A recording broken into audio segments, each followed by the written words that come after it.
히포크라테스는 없다. 히포크라테스.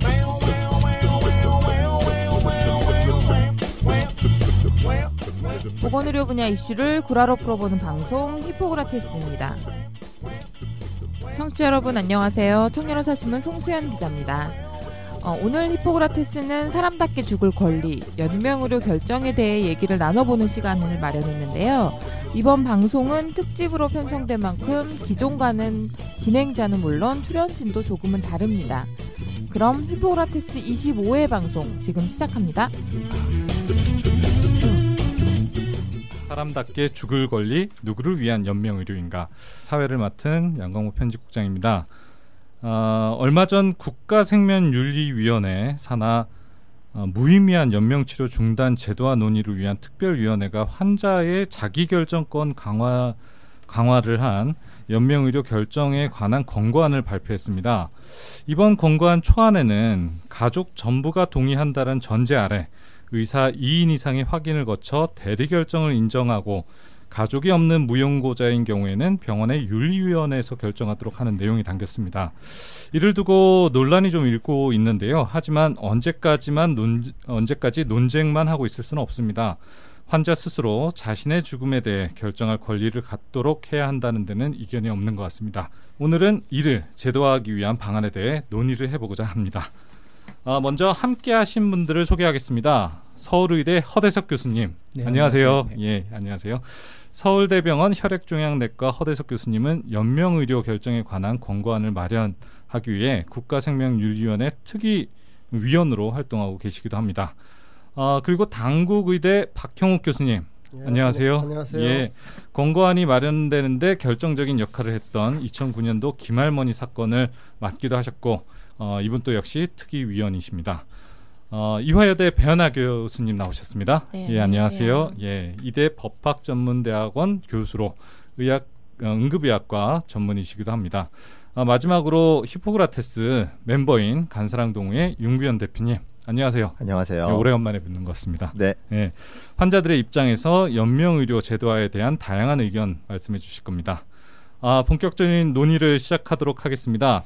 먼저 연명의료에 대한 논의를 리뷰를 좀 하고 그 다음에 이제 본격적으로 약간 더 심도 있는 논의로 이어가려고 하는데요. 1부에서는 연명의료 논의 어디까지 왔나라는 주제 가지고 이야기를 해보려고 합니다.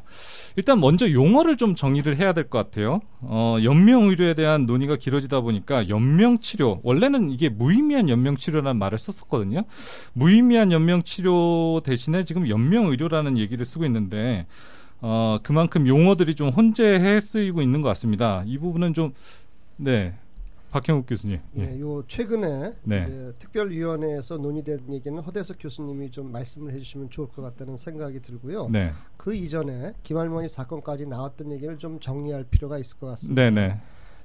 전통적으로 이제 안락사란 용어를 썼었죠. 안락사, 예. 뭐 적극적 안락사, 소극적 안락사, 특히 형법 전공하시는 분들이 그런 용어를 썼는데 사실 어감이 굉장히 안 좋죠. 안락사라는 용어가. 사실 소극적인 안락사를 범주로 보면 그 이제 허용이 될 수 있는 부분도 있지만 네. 그래서 또 일부에서는 그런 안 좋은 어감 때문에 존엄사란 용어를 쓰기 시작을 했습니다. 그런데 그 존엄사란 용어가 매우 혼동스럽게 쓰였어요. 예를 들자면 이제 형법학계에서도 이제 권위자인 그 예전에 그 연대 이형극 교수님 또 네. 고려대학교의 김일수 교수님들의 발언을 보면은 한 분은 거의 그 회생 가능성 없는 말기 환자가 그러니까 이제 아주 불필요하고 괴로운 치료를 하지 않고 이렇게 인간답게 죽을 수 있는 그런 어떤 모습을 존엄사란 용어를 표현한가 하면 또 반대로 거의 그 의사 조력 자살 어시스트 수이사이드라고 하는 의사 조력 자살을 존엄사라고 표현하는 것까지 형법학계에 계신 분들이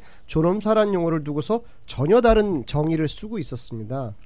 그래서 국민들이 이제 그 당시 좀 오해를 할 수도 있었던 내용들이 김할머니 사건 때 언론에서 존엄사란 용어를 굉장히 많이 썼습니다. 네. 하지만은 법원에서는 그 용어를 쓰지 않았죠. 존엄사란 용어가 그 여러 가지 그 의미적인 함축이 개개인마다 다를 수 있기 때문에 그래서 법원에서는 무의미한 연명치료 중단 소송이다. 이 청구도 그렇게 그 이름 자체를 소송의 이름을 네. 무의미한 연명치료 중단과 관련된 이런 식으로 용어를 썼습니다. 그래서 객관적으로 좀 약간 물론 무의미하다라고 하는 것은 가치 판단이 전제되어 있지만 연명치료 중단이라는 객관적인 용어를 사용하려고 했던 것 같습니다. 네. 뭐 그렇다고 하더라도 지금 약간 배경 설명을 먼저 해주셨는데 사실 이 논의가 시작된 거는 그 전으로 거슬러 올라가 보면 이게 보라매 병원 사건하고도 시작이 연결이 되거든요.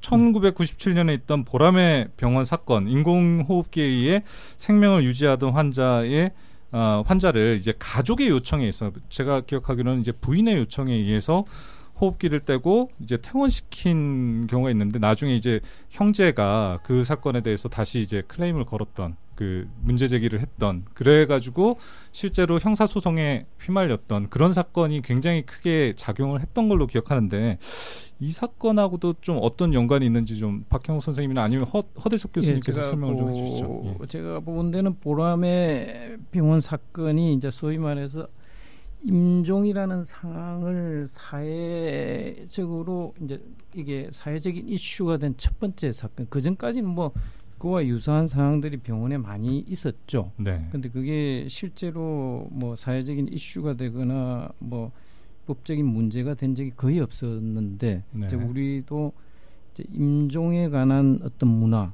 우리가 이제 그 장래에 대한 문화는 굉장히 많이 정리가 됐는데요. 네. 지금 제일 혼란에 있는 게 제가 보는 데는 사회적으로 임종을 우리가 변화된 환경에서 어떻게 받아들일 건가. 네. 이제 거기에 대한 화두를 이제 처음 던진 게 보라매 병원 사건이라고 봅니다. 네. 그 후에 이제 뭐 여러 가지 사건이 있었는데 이제 결정적으로 이제 큰 역할을 한 거는 김할머니 사건이고요.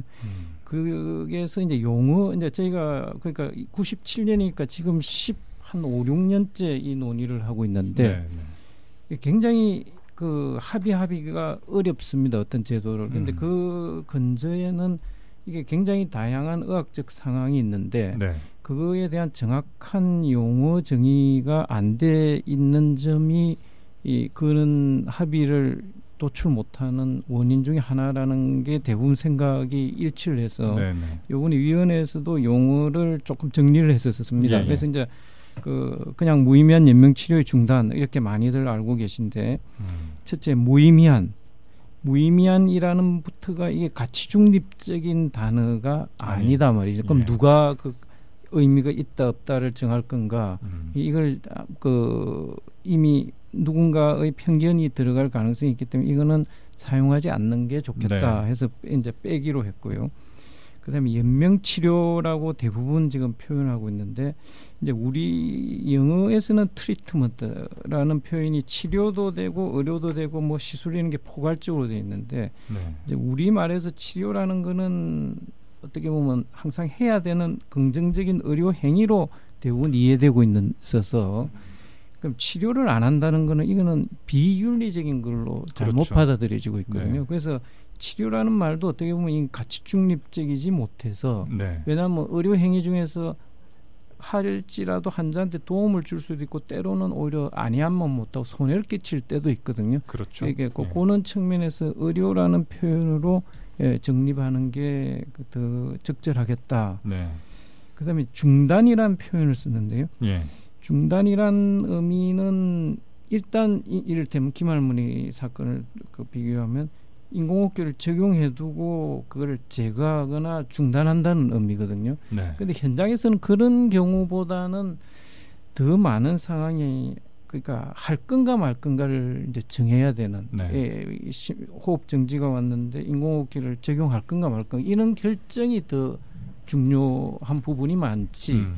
이 중단이란 용어는 그런 우리 여러 가지 상황 중에 한 부분만을 보고 있고 유보 할 건가 말 건가를 결정하는 유보에 대한 결정이 더 큰 부분을 차지하는데 그걸 반영하지 못하고 있고 그다음에 중단이란 표현은 어떻게 보면 이제 그 의사의 입장이 많이 반영이 된 거라고 봅니다. 의사가 그걸 어떤 결정을 통해서 제거할 건가 오히려 환자 입장에서는 나는 이걸 싫다 거부한다는 무의미한 어떤 의료 행위는 거부하겠다 이는 환자 입장은 오히려 거부라는 표현이 더 들어가는 게 맞거든요.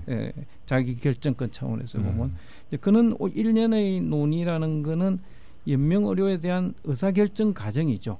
그래서 중단이란 표현보다는 이제 결정, 네. 우리 연명을 할 건가 말 건가, 또 일단 적용된 환자 중에서 제거할 건가 말. 그래서 이제 연명 의료의 결정이란 표현으로 했고, 마지막으로 이제 대상 환자에 대한 오해도 조금 그 혼란이 있었습니다. 이제 과거에는 뭐 여러 가지 이제 지금 막 섞여 있는데요. 그 지속적 식물 상태 환자분도 있고 말기 환자도 있고 있는데, 이번에 모든 걸 다 포괄을 할 수가 없고, 그거 하기엔 너무도 위험한 부분이 많아서 이제 과거에 흔히들 말하는 말기 환자를만 국한해서 우리가 그 논의를 그 축소해서 이제 정리를 한 거거든요. 네. 근데 심지어 말기 환자도 우리 말에는 이 혼란, 그 오해를 많이, 그러니까 초기가 아니면 다 말기인 것처럼 그렇게 생각이 오해, 예. 어떤 뭐 가수가 그때 말기인데 어떻게 노래를 부르고 있느냐, 이 오해를 그러니까 네.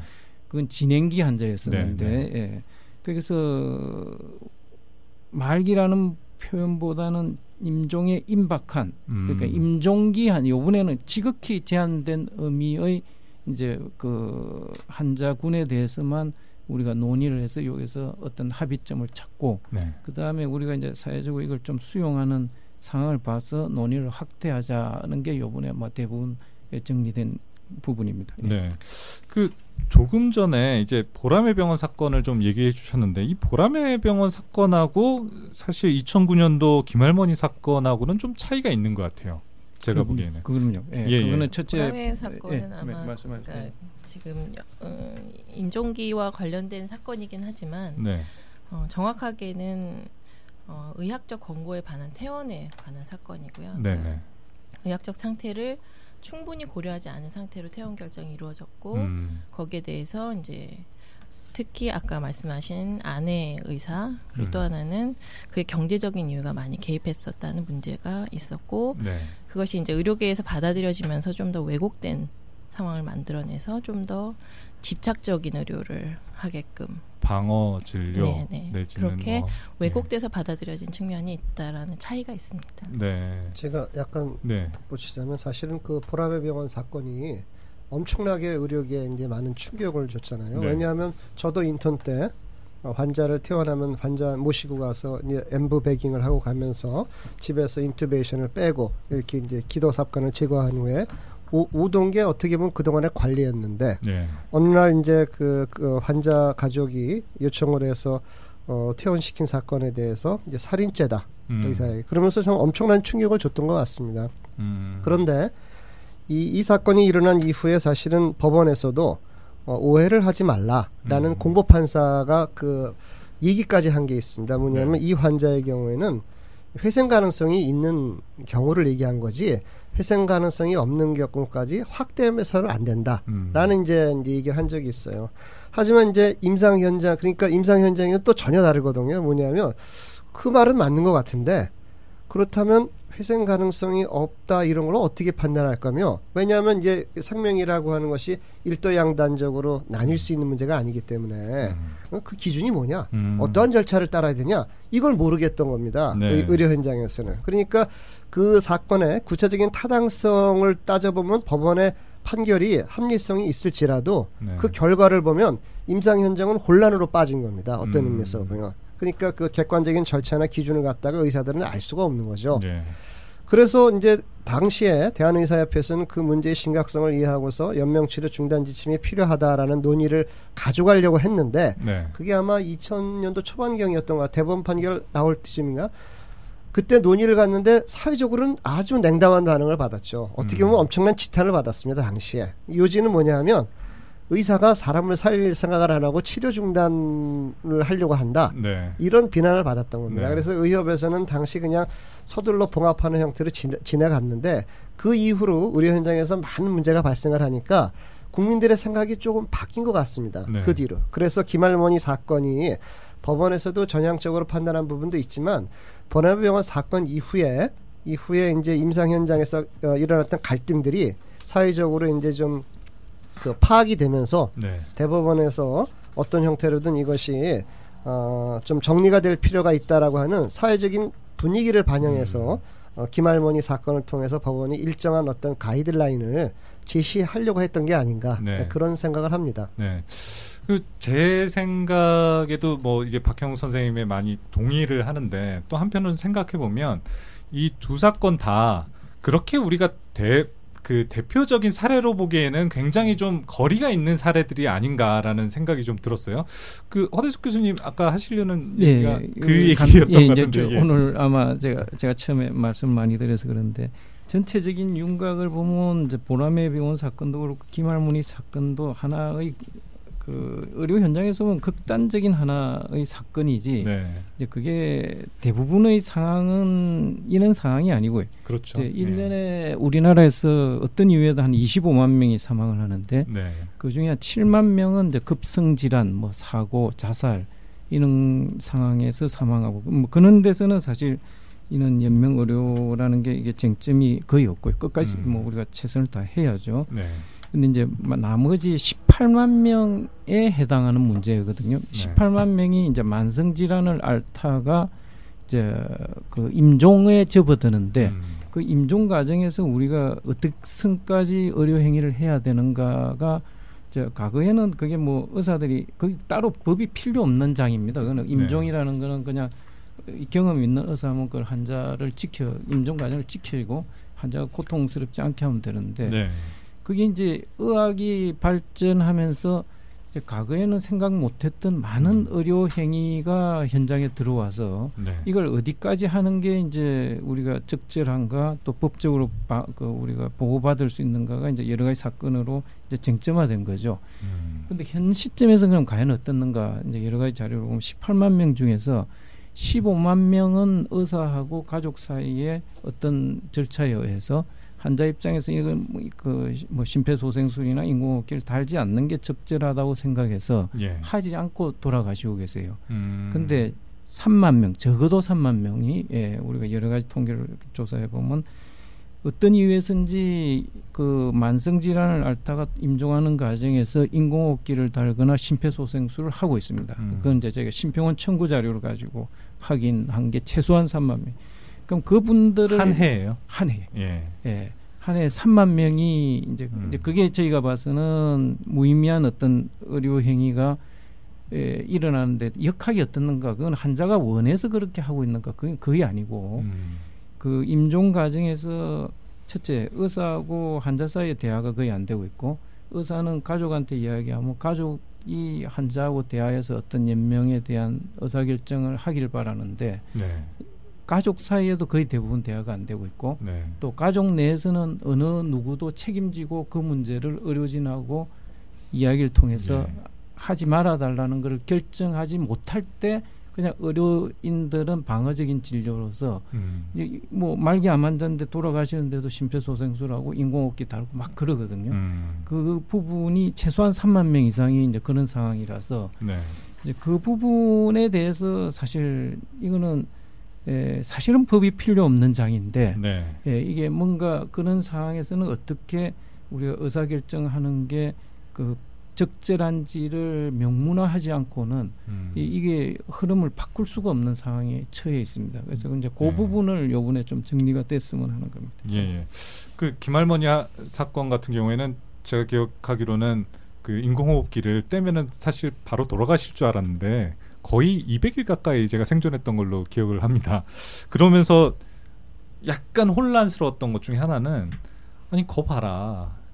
곧 죽을 거라더니 이거 떼고 나서도 저렇게 200일이나 더 살았다라는 것 자체가 그 의학적으로 임종에 거의 임박했다라는 거를 의사들이 가이드라인을 만든다고 하더라도 그거를 예측하지 못하는 것 아니냐라고 일반인들이 많이 생각한 부분도 있어요.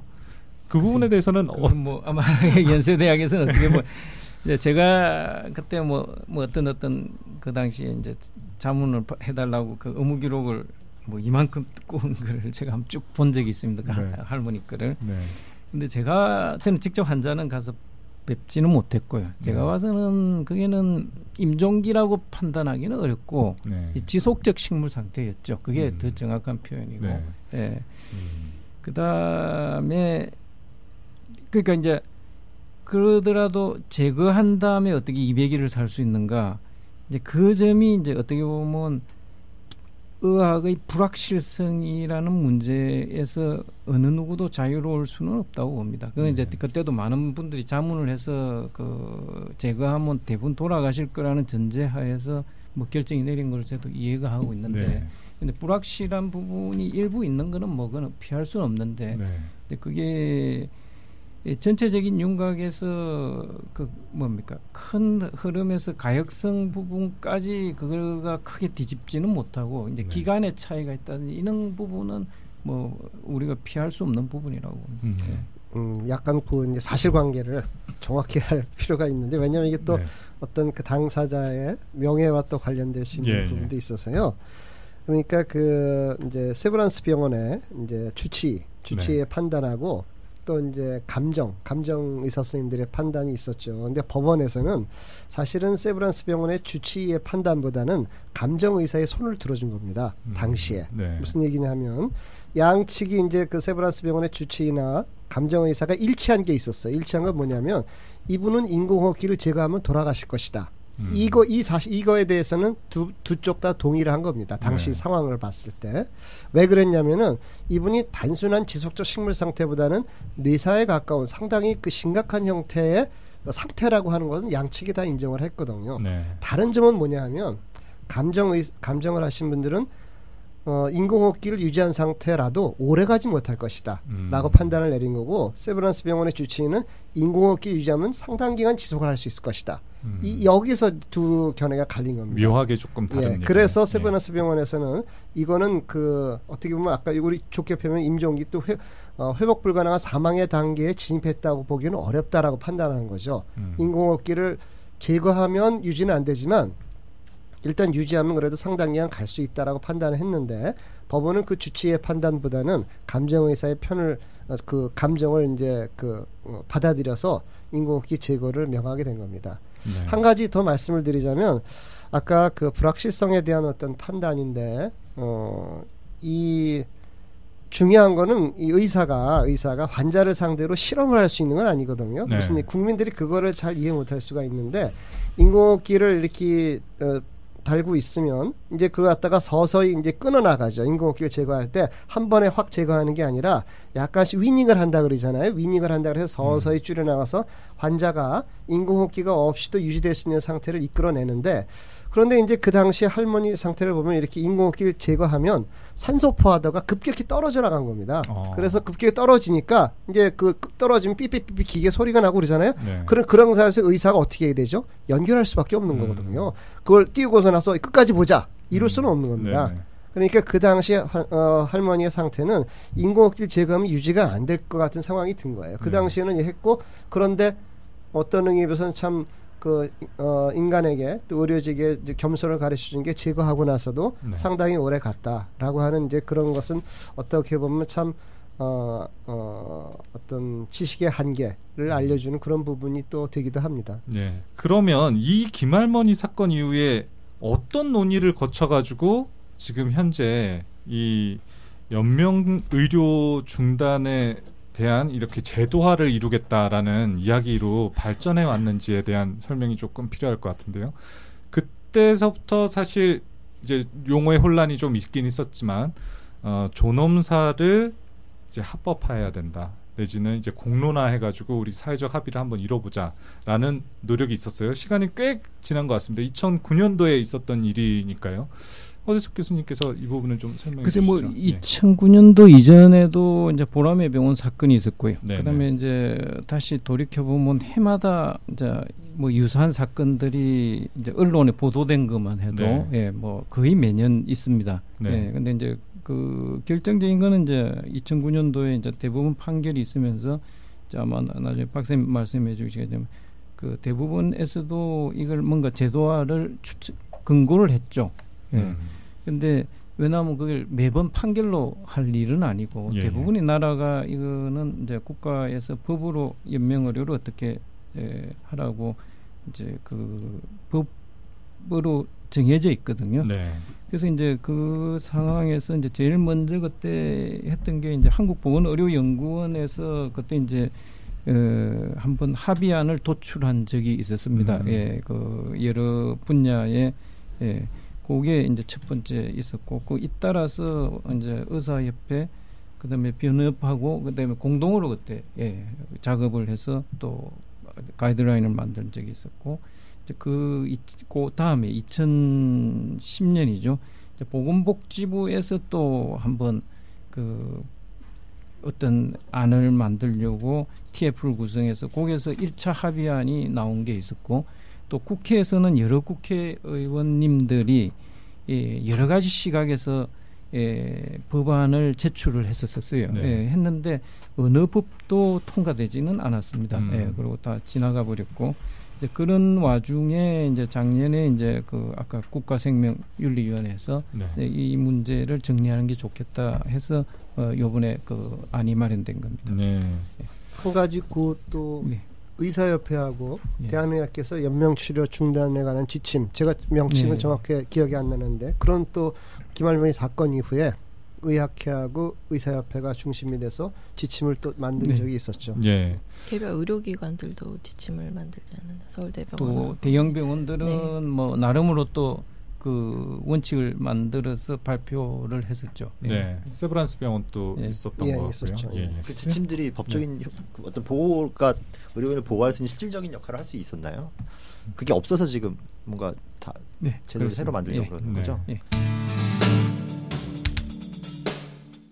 두 번의 암 수술로 8개의 장기를 잘라내고도 완치 판정을 받은 암 생존자가 있다. 대장암 사기로 대장과 직장을 잘라내고, 위암 사기로 위, 부신, 비장, 췌장, 십이지장, 소장을 잘라냈다. KBS 강연 100도시에 출연하여 생존율 1%의 기적을 이야기한 저자 황병만. 암 극복 비결이 된 암을 이긴 7가지 습관을 공개한다. 국립암센터 이진수 원장이 강력 추천한 암을 이긴 7가지 습관. 암 환자와 가족들에게 바칩니다. 힐링앤부.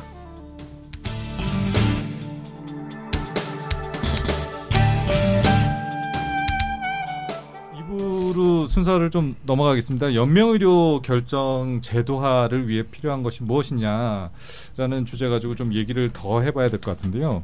아직 논란은 있지만 권고안을 통해 임종기에 있는 환자의 자기결정권을 존중해야 된다. 그러니까 환자가 동의한. 그래서 환자가 자기결정권을 이렇게 행사한 경우에는, 임종기에 어떻게 하겠다라고 결정한 경우에는 그 의사를 존중해줘야 된다라는 데는 거의 이견이 없는 것 같아요, 현재. 어떻게 생각하십니까, 박형훈 선생님? 미묘한 좀 차이가 있습니다. 사실 무슨 얘기냐면, 이제 법적인 의미에서는 그 어떤 자기결정권이라는 어떤 주제를 떠나서는 얘기를 할 수가 없습니다. 얘기할 수가 없는데, 그런데 두 가지 중요한 부분이 있는데, 하나는 그 종교의 차원으로 들어가면 자기결정권이란 말을 쉽게 하기 어렵습니다. 왜냐하면 특히 이제 기독교의 관점에서는 사람의 생명을 자기가 결정한다라는 관념에 익숙하지도 않을 뿐더러 그거를 받아들이기도 어렵습니다. 기독교가요? 그럼요. 그렇기 때문에 그 부분에 있어서 약간 그 사회적으로 합의를 이끌어내기 좀 어려운 부분이 있고, 또 다른 거는 어떻게 보면 더 중요한 건데, 우리나라 문화하고 서구 문화의 차이입니다. 예를 들자면 두 가지 사례를 들 수도 있을 것 같은데요. 최근에 제가 미국 USMLE, 미국 의사국가시 메디컬 에틱스 부분을 이렇게 케이스 문제를 풀어보다가 정말 미국이라는 사회하고 우리가 굉장히 다르다라고 느낀 점이 있습니다. 두 가지 사례인데요. 하나는 이제 임상적으로 환자가 응급실에 의식이 없이 왔는데, 뇌사에 준한, 거의 임상적 판단은 뇌사에 준한 환자가 왔고, 인투베이션은 이제 기도삭관을 했는데, 이제 의사는 어떤 결정을 내려야 되느냐 하는 질문이 있었고요. 또 하나는 이제 척추 손상 환자가 척추 그러니까 권투 선수인데 권투를 하다가 여기 이제 척추에 이제 문제가 생겨가지고 여기가 마비가 돼가지고 의식은 또렷한데 사지를 움직일 수가 없고, 인공호흡기를 연결해야만 살 수 있는 그런 환자가 있었는데, 그 환자가 인공호흡기를 제거해 달란다고 할 때 의사는 어떻게 해야 되느냐, 이런 질문이 있었습니다. 미국적인 시각에서는 제거해야 된다가 답입니다. 그래요? 미국적인, 그건 무슨 얘기냐면, 미국의 그 어떤 서구적인 관점에서는 환자가 어떤 의식이 명료한 상태에서 어떤 자기 신체에 대한 거부권을 행사할 때 자기 결정권을 행사하면 그것은 절대적으로 존중해야 되는 관념이 있습니다. 그런데 그것이 우리나라에서는 조금 다릅니다. 우리나라 어떻게 되냐면 처음에 시작할 때는 맞는데 환자의 자기 결정권을 전적으로 존중해야 된다라고 하는데 질문을 바꿔서 만약에 환자의 어떤 의사결정이 환자의 생명을 단축시킨다면 좀 전에 케이스처럼 인공호흡기를 제거하면 환자가 사망할 수 있다. 그럴 때는 어떻게 되느냐? 인공호흡기 제거하라고 안 그럽니다. 우리나라에서는. 그러니까 환자의 자기결정권을 처음에는 존중해야 된다 하지만 그 결정으로 해서 생명이 이제 단축된다라고 한때 우리는 사회 문화적으로도 그거를 받아들이기 어려울 뿐더러 실제 임상 현장에서도 의사가 그 환자 말을 듣고서 인공호흡기 제거 못합니다. 그러니까 우리가 환자의 자기결정권을 존중한다라고 하는 것이 사회적으로 합의를 이루어졌느냐 냉정하게 따져보면 약간 극단적인 케이스들에서는 합의가 이루어져 있는 게 아닙니다. 그 부분을 좀 국민들이 좀 이해하실 필요가 있습니다. 네, 배현아 교수님 어떻게 생각하시나요? 지금 저는 당연히 이게 합의가 어느 정도 이루어졌다라고 생각을 해가지고 이제 질문을 드린 건데 배현아 교수님께서 보실 때는 지금 합의가 이루어졌다고 생각하시는가요? 아니면 뭐 이런 종교적이나 아니면 극단적인 이 약간 임종기에 국한돼서는 합의가 이루어졌지만 조금만 범위로 확장시켰을 때는 이게 논란이 여전히 있다라고 생각을 하시는 건가요? 자기결정권을 어떻게 볼 것이냐, 어느 범위까지를 볼 것이냐에 따라서 그 합의 여부에는 이견이 있을 수 있을 것 같고요. 환자의 의사를 존중해야 된다라는 거에는 합의를 이루었겠죠. 그렇죠. 그러니까 대명제, 대명제는 다 동의한 겁니다. 하지만 구체적인 케이스로 들어가서 세부적으로 들어가다 보면 거기엔 이견이 존재합니다. 제 생각은. 여기 이제 자기 결정권이라는 게 항상 옳은가? 이를테면 내 생명이니까 내 마음대로 한다. 극단적인 예가 자살한다. 우리가 사회적으로 이건 받아들일 수가 없는 거 아니에요, 그죠? 방금 얘기하신 그 인투베이션한 환자, 그 경추 손상에서 인투베이션 빼달라고 했을 때 해줘야 된다라가 미국 의사고시의 정답이라고 얘기를 하셨는데, 뭐 의사 조력 자살 이 정도 사실 조력 자살인 거죠. 그게 합법인가요, 미국에서? 근데 그 약간 이제 구분해야 되는 게 결국엔 이게 그 이제 조력자 그러니까 그 치료 유보와 중단을 법적으로나 윤리적으로 어떻게 평가할 거냐 하는 거 관련이 된 겁니다. 그 좀 전에 질문은 예를 들어서 처음부터 인공호흡기를 연결 안 시킨 거하고 지금 제거하는 거 좀 달리 보신 거거든요. 의사가 어떤 액션을 한 거 아니야라고는 그런 게 이제 함축돼 있는 거죠. 저는 그게 맞다고 생각하지만 하여튼 미국 법에서 그런데 이제 그게 약간 다른데 우리가 지금 중단이란 용어를 사용하고 결정이란 용어를 사용한다고 했을 때 그 어떤 관점이 뭐냐 하는 겁니다. 주체가 뭐냐라고 하는 건데 지금 중단이란 용어는 약간 의사의 입장에서 쓴 거예요. 결정이라고 하는 건 환자의 입장에서 쓴 거거든요. 그래서 인공호흡기를 제거하는 거를 의사의 입장에서 보면 자기라고 표현할 수가 있어요. 뭔가 액션을 한 거지. 하지만 환자의 입장에서 보면 그건 거부거든요. 거부는 처음에 시작하는 거나 뒤에 빼는 거나 차이가 없는 겁니다. 그러니까 서구적인 관점에서는 이 환자의 자기결정권, 치료 거부권의 이 문제를 파악하기 때문에 처음부터 인투베이션 하거나 안 하거나 동일한 걸로 파악을 하는 거죠. 그렇기 때문에 그건 의사 조력 자살의 범죄에 들어가지 않게 되는 겁니다. 그러니까 이제 김할머니 사건이 이게 굉장히 큰 상징적인 그게 있는데요.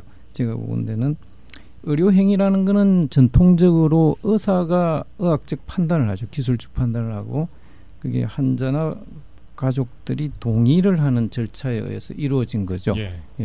그게 이제 처음으로 뒤집어진 거죠. 그 뭐 어떤 경우에 그러니까 의사가 결정하는 게 아니라 환자가 결정할 수 있는 예를 그 제한해서 판결을 하고 있죠. 항상 그게 그 자기 결정권이 옳은 게 아니고 의료행위에서 그러니까 환자가 어떤 상황에 있을 때의 의료행위는 의사의 기술적 판단보다는 환자의 생명에 대한 가치관이 우선한다는 걸 판결한 첫 번째 판례죠. 그게 의미가 그게 그럼 어떤 상황에서 자기 결정권을 우리는 존중할 수 있는가 의료 행위에 있어서 그게 이제 대법원 판결에 나오면 지금 우리가 표현하는 임종에 임박한 상황이죠. 임종에 임박한 상황에서 환자가 원하지 않을 때 그거는 의사의 그때는 병원은 해야 된다고 하고 환자는 가족을 통해서 그걸 원하지 않는다고 했을 때 병원의 기술적 판단보다는 환자의 평소 가치관을 우리 손을 들어준 판결이거든요. 네네. 그러니까 자기결정권이 보편적으로 인정되는 게 아니고 우리나라에서 어떤 상황, 그러니까 지금 우리가 합의한 거는 임종기에서 환자의 어떤 가치관을 반영한 이제 그 중에서 그럼 이제 대부분 이제 세계 전반적으로 이거를 정리함에 있어서 또 합의를 하고 있는 부분은 어떤 의료 행위를 함이 단지 임종하는 과정을 연장할 뿐인 행위. 그러니까 prolonged dying process라는 표현. 그러니까 단지 고통받는 기간만 연장하는 행위인 경우는 환자가 원하지 않으면 그거는 의사의 기술적 판단보다는 환자가 거부할 권한을 준 거죠. 근데 이제 그게 굉장히 제일 제한된 의미고요. 지금 이제 박 교수님 말씀하시는 이제 서양에서 자기결정권에 대한 거는 사실 굉장히 이제 넓게 나라마다 뭐 굉장히 천차만별입니다. 이제 거기에서 자기결정권을 준 많은 나라들이 우리가 환자의 상태로 따지면 임종기뿐만 아니라 지속적 식물 상태의 상황까지도 염두에 두고 있고 그게 체크리스트에 보면 일반 식이 그러니까 식사 이런 것까지 다 자기 원하지 않으면 체크할 수 있게 돼 있거든요. 그러니까 지금 이제 그게 이제 법적으로는 이제 그까지 확장이 될 수 있는데 현 시점에서 우리나라에서 이제 그 부분까지 확장해서 이걸 제도화하는 거는 굉장히 위험한 부분이 있어서 이번에는 대부분 판결에서 직시한 그 제한된 범위 우리 임종기에 대해서만 아마 그 논의를 좁혀놓은 거라고 이해하시면 뭐 맞지 않나 생각합니다. 아까 그 윤근 대표님이 이제 이게 말씀하신 거를 그래서 아마 비슷한 생각을 할 것 같아요 국민들이. 그러니까 이게 도대체 의사 조력 자살이 뭐냐 하는 부분을 약간 여기서 좀 정리하고 넘어갈 필요가 있는데 예를 들자면 미국의 그 닥터 커버키안처럼 말하자면 이제 미국 의사인데 환자가 불치병을 앓고 있는데 나는 내 의지대로 생명을 종료하고 싶다. 그래서 나한테 어떤 기구를 이용해서 어떤 리살 그러니까 치명적인 약물을 이제 내가 넣을 수 있도록 기구를 해달라. 그러면 내가 스위치를 돌려서 약물을 투입해서 죽겠다. 라는 걸 도와주는 거. 그건 의사 조력 자살인 거죠. 그러니까 어떤 적극적인 어떤 자기 행위를 통해 가지고 그 사망에 이르려고 하고 그 관계를 의사가 도와주면 그건 의사 조력 자살입니다. 그런데 그게 아니라 적극적인 행위가 나는 치료를 안 받겠다. 안 받겠다라고 한 거에 대해서는 의사는 존중해야 되고 그것은 의사 조력 자살의 범주로 넣지 않는 게 이제 서구적인 관념이라고 해요. 그 약간 경계가 있습니다. 의사 조력 자살은 결정적인 행위는 환자 스스로가 시행을 할 수 있었어야 하는데 그 쾌보키안이 마지막에 기소됐던 사건에서는 그분이 이제 루게릭병 때문에 손조차도 움직일 수 없는 상황에서 의사가 직접 약물을 주입했기 때문에 만약에 그 행위를 안 했으면은 그 사람 기소가 안 되는 거였나요, 미국에서도? 주에 따라서는 의사 조력 자살이 합법화되어 있는 주가 있기 때문에 사실 현재 문제는 환자가 아닌 가족이나 제3자에 의해서 연명 의료를 결정하는 부분이 좀 논란이 되는 것 같아요. 예를 들면 뭐 일단은 본인이 임종 시에 나는 그 적극적인 치료를 거부하겠다라는 부분에 있어서는 적어도 임종 시에라는 그런 시기와 상황에 대해서는 본인이 의사결정을 하는 것에 대해 별다른 이견이 없는 것 같은데 현재 그 본인이 의식이 없거나 또 가족의 동의를 받을 수 없는 상황 그런 경우에는 이거를 누가 결정해야 되느냐 굉장히 이견이 좀 있는 것 같습니다. 지금 안에는 병원 윤리위원회가 최선의 조치를 결정하도록 돼 있는데 사실 뭐 지금 윤구현 대표가 환자를 대변해 가지고 이 자리에 있긴 하지만 뭐 다른 환자 단체에서는 이 자체가 의료분쟁중재위원회에다가 사실 맡겨야 된다라는 주장도 하고 있어요. 이 부분에 대해서는 어떻게 생각하십니까? 사실은 이 임종 과정에서는 그 임종 과정을 그에 수반되는 의료 행위는 법이 필요 없는 부분입니다. 자연스럽게 환자분이 돌아가시는 것을 의사분이 지켜드리면 되는데 이게 굳이 이제 뭔가 그 법적인 문제 때문에 법을 만들자고 하는 거는 그게 법이 없다 보니까 뭔가 방어적인 진료를 해서 환자분이 불필요한 고통을 받는 인공호흡기를 단다든지 심폐소생술을 하지 않아도 될 환자들을 의사들이 이제 방어적인 차원에서 하지 않을 수 없는 부분을 그 안 하게 해주려고 법을 만드는 부분이거든요. 그렇죠. 예, 그러니까 그 과정에서 이제 이게 이는 논의를 함에 있어서 지속적 식물 상태에 대한 의사결정을 해야 된다. 이거는 뭐 굉장히 엄격하게 법을 갖고 가야 되는 거죠. 네, 네. 예. 그런데 환자가 임종 과정에 접어들었을 때는 어떤 때는 불과 20-30분 내에 돌아가시거든요. 네. 예, 그 사이에 뭔가 심폐소생술 할지 안 할지 뭐 인공호흡기 달지 안 할지 이걸 결정해야 되는데 이거를 제3의 기관에 가서 검증을 받아와라. 현실적으로 불가능한 일이고 네. 또 법이라는 게 의료행위라는 거는 의사결정 과정에 제3자가 개입할 수도 없고 그러면 그 개입하는 권한을 가진다면 그 사람들이 그 기관이 책임을 져야 되는 거죠. 책임을 질 수가 없기 때문에 제3기관이 들어올 수가 없다고 저는 봅니다. 기술적으로도. 예. 세계 어느 나라에서도 그렇게 하는 나라가 없고. 예. 아까 허대석 교수님께서 그 18만 명 중에 3만 명이 네. 마지막 순간에 심폐소생술을 받는다든지 다른 적극적인 조치를 취하게 된다라는 현상에 대해서 저도 그런 그동안의 임상 경험이나 생각해 보면 환자가 말기 암 환자이시고 이미 진단을 받으셨고 임종에 대해서 어느 정도 예측을 하셨을 거예요. 가족분들도. 근데 그 마지막 순간 20-30분이 되면 다들 같이 당황해버리고 받아들여지지 않고 하면 그 순간 다시 그렇게 해달라고 하는 경우가 발생하는 것 같아요. 그게 병원 전 단계, 그러니까 집에서 모시고 오는 과정에서도 그러실 수 있고 병원에 입원해 계시는 동안도, 그러니까 어떻게 죽음에 대해서 충분히 생각해 보셨는지 논의했는지 어느 정도 가족들끼리 받아들일 준비가 되었는지에 따라서 결국은 그 의사결정에 가장 결정적인 상황이 만들어지는 것 같고 네.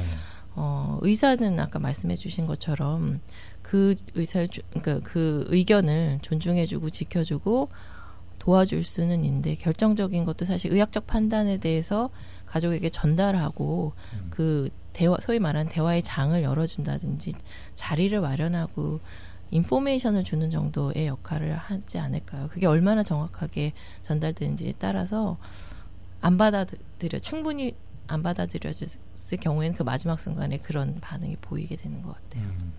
일단은 뭐 그 환자 단체에서는 의사들에 대한 기본적인 약간 신뢰가 조금 뭐 그런 차원에서 얘기를 그렇죠. 했던 것 같기는 해요. 저는 이해는 하긴 하는데 박형석 선생님 뭐 이 부분에 대해서는 특별히 코멘트하실 건 없나요? 저도 그 부분이 좀 안타깝더라고요. 안타까운 게 의료기관에 대한 어떤 불신 때문에 어떤 의료기관을 떠나서 다른 어떤 제3의 기관에서 결정을 내려야 된다라는 이렇게 어떤 주장을 하게 된 게 아닌가 그런 생각이 듭니다. 그런데 사실은 두 가지 차원으로 그 문제를 생각할 수 있는데 과연 의료기관에서 많은 임상 선생님들이 아마도 그 환자에 대한 어떤 결정으로 인해서 어떤 그 법적 책임을 추궁당하거나 그런 걸 굉장히 꺼리게 됩니다. 그리고 현실적으로 임상 현장에서는 과잉 진료가 문제가 되는 거지. 과잉 진료가 문제가든지 과소 진료가 문제될 경우는 굉장히 드물다고 생각이 듭니다.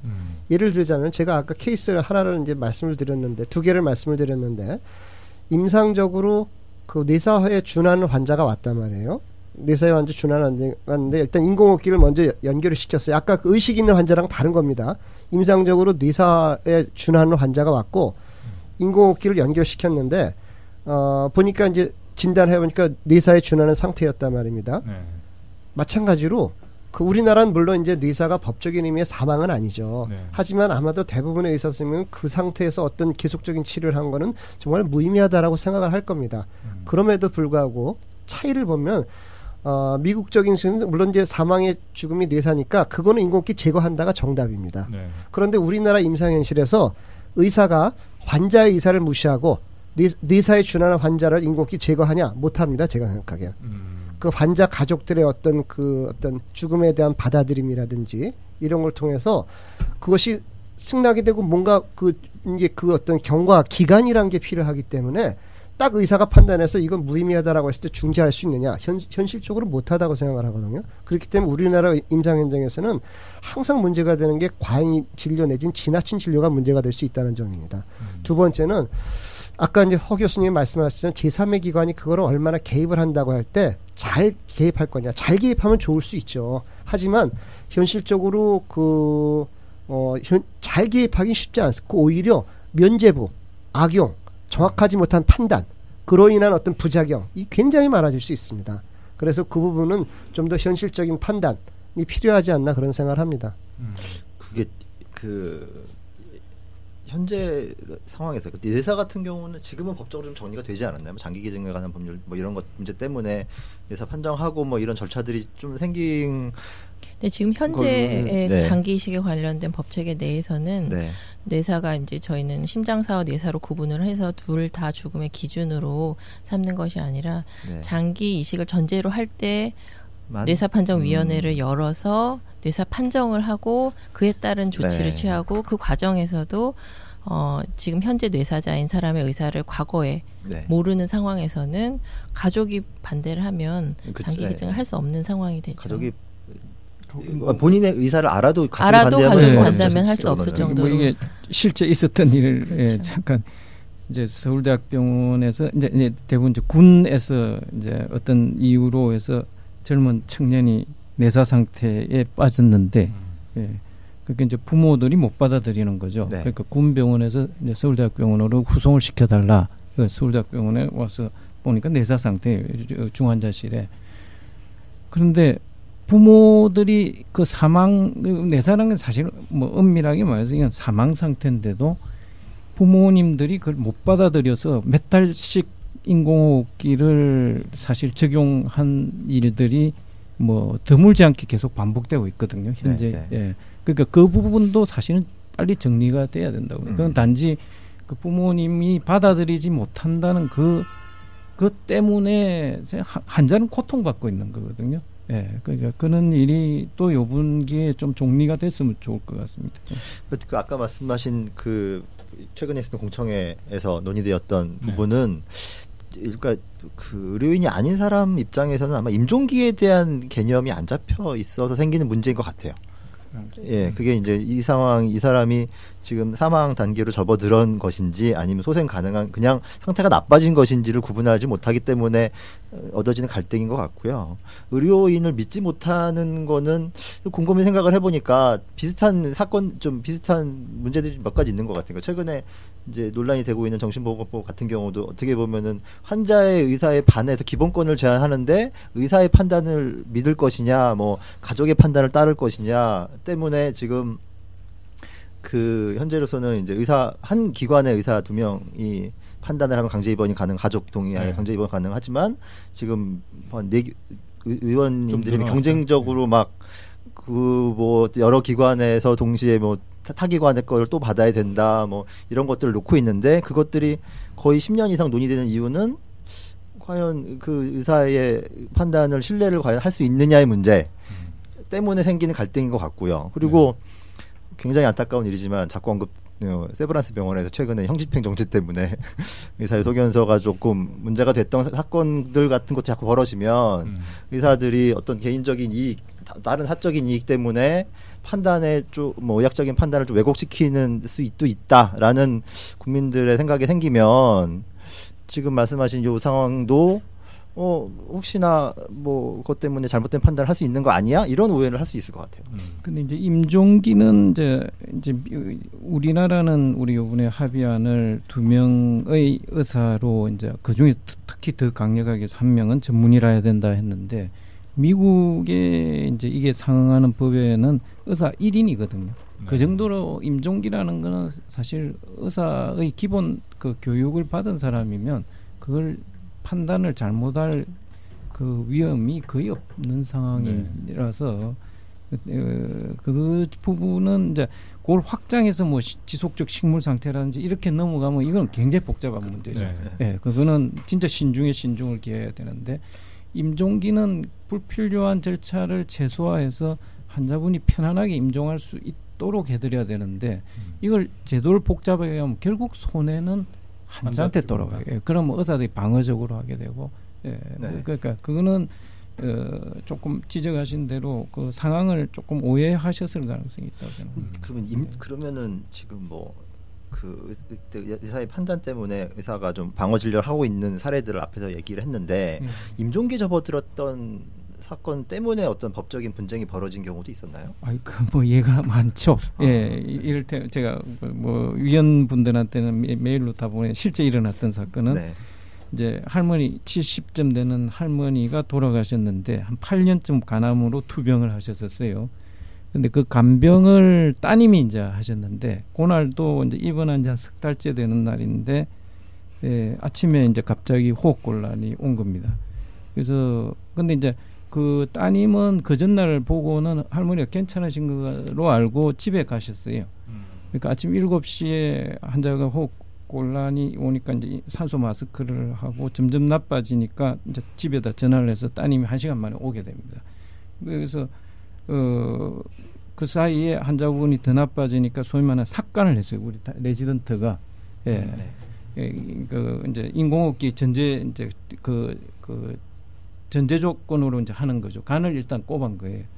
그랬는데 이제 따님이 오셔서 우리 어머니는 이거 원하지 않았다. 빼달라 했어요. 그런데 뭐 전체적인 상황은 이제 임종 과정에 접어들고 있는 겁니다. 그래서 이제 그 조금 혼란, 이제 따님은 왔고 레지던트는 못 빼고 있는데 이제 8년째 보시던 이제 그 선택 진료하는 교수님이죠. 교수님이 이제 오셔가지고 환자 상태가 뭐 알고 있는 거고 이 환자는 8년째 간암으로 투병하시고 지금 이제 마지막 임종기에 접어든 상황이라서 이건 의미 없다.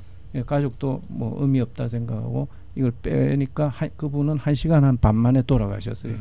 그러고는 아무 일 없이 이제 장례 치르고 문제가 없었는데 네. 한 달쯤 있다가 이제 어느 경찰서에서 그 담당 레지던트하고 교수를 살인죄로 지금 고소인가요? 고발이 들어왔다고 조사를 받으러 오라고. 그러니까 누가 했느냐? 그 평소에 간병하러 나타나지도 않던 아들이 그걸 한 거예요. 네. 그래서 뭐 그 긴 이야기를 요약하면 이제 아들하고 딸 사이에 그 재산 다툼이 있었는데 네. 이제 그 과정에서 이 아드님이 어찌어찌 알고 보니까 보람의 병원 사건 판결을 보고 그 자기 누나를 그 인공호흡기를 그때 그 삭간한 걸 해서 중환자실 갔으면 살았을 뿐인데 안 했다고 친족 살인죄, 의사는 살인죄라고 이제 그 법적으로 문제를 삼은 거예요.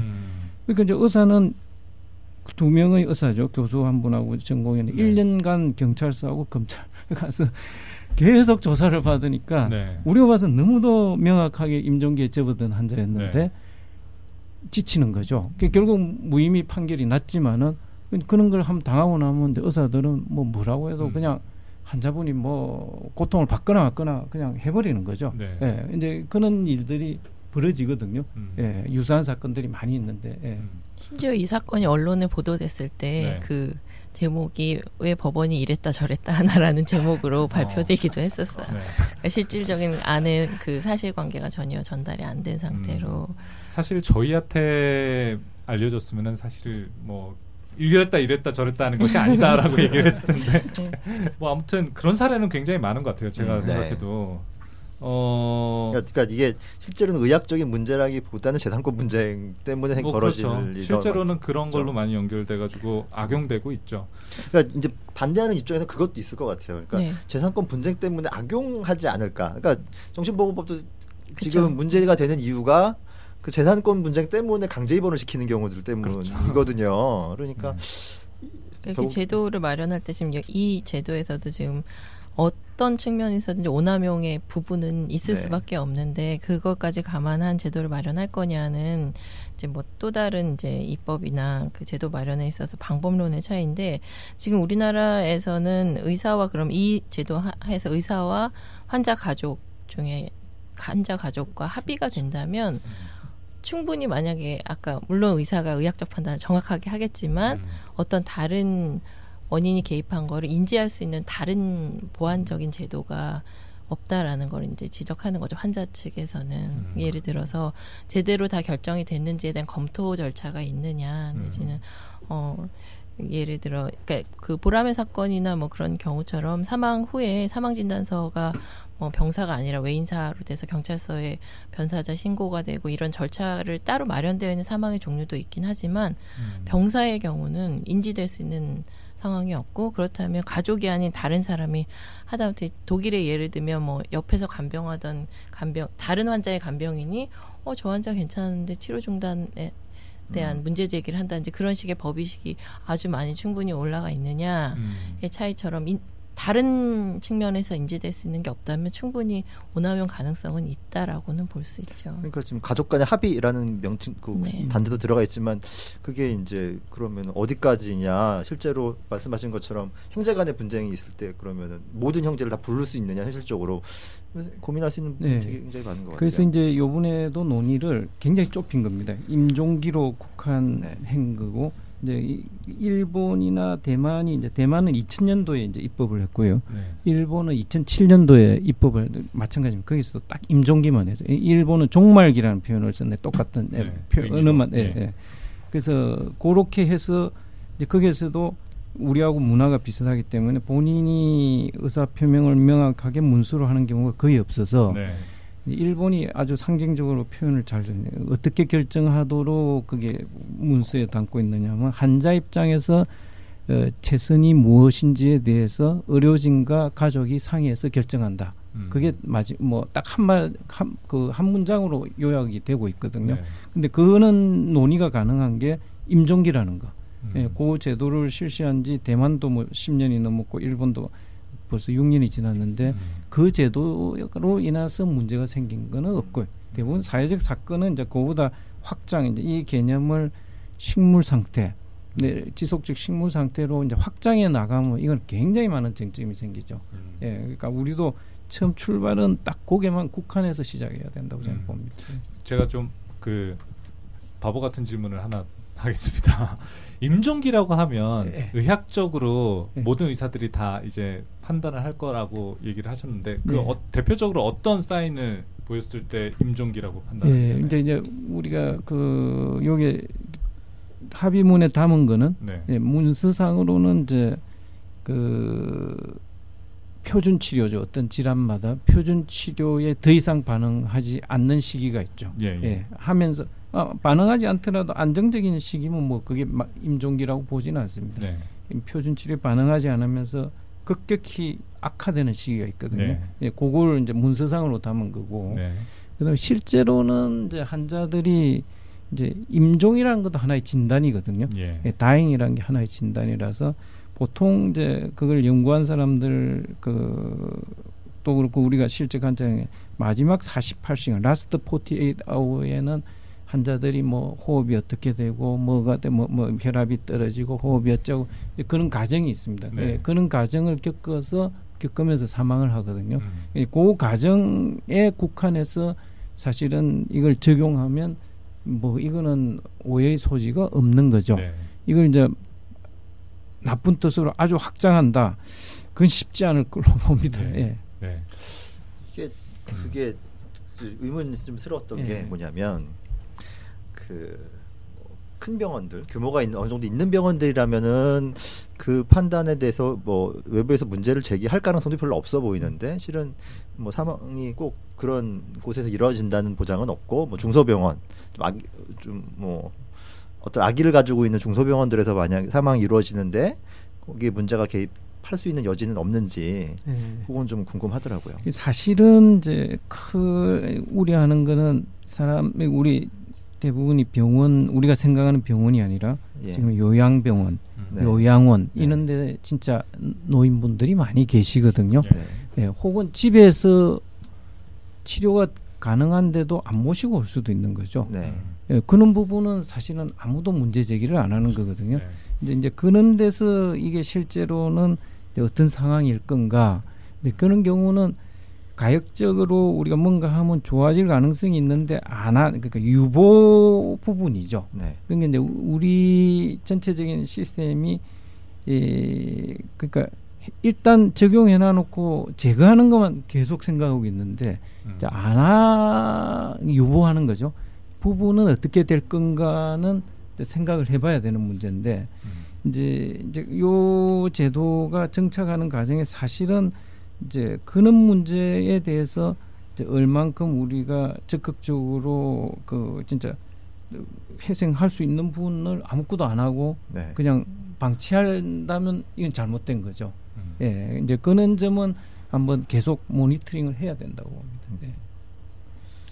이게 그 아까 사실 참 뼈아픈 지적인데요. 예를 들어서 이제 정신 질환자 관련해 가지고 분명히 그 환자 가족의 이해, 환자가 아니라 아까 환자가 뭐 재산권을 노리고서 네. 의사한테 입원시켜달라고 하면서 이제 입원이 되거나 그런 일이 있거든요. 그러니까 네. 말하자면 환자하고 환자 가족의 이해가 다를 수 있고 컨플릭트 오브 인터레스트가 일어나면서 환자 가족이 환자의 인권을 침해하는 사례가 있고 병원이라든지 의료기관에서 그런 것들을 적극적으로 제어 못하고 묵인하는 그런 사태들 분명히 있을 수 있어요. 제가 보기에도 있고 그래서 상당히 어떻게 보면 그런 걸 보면은 과연 의사를 믿을 수 있나?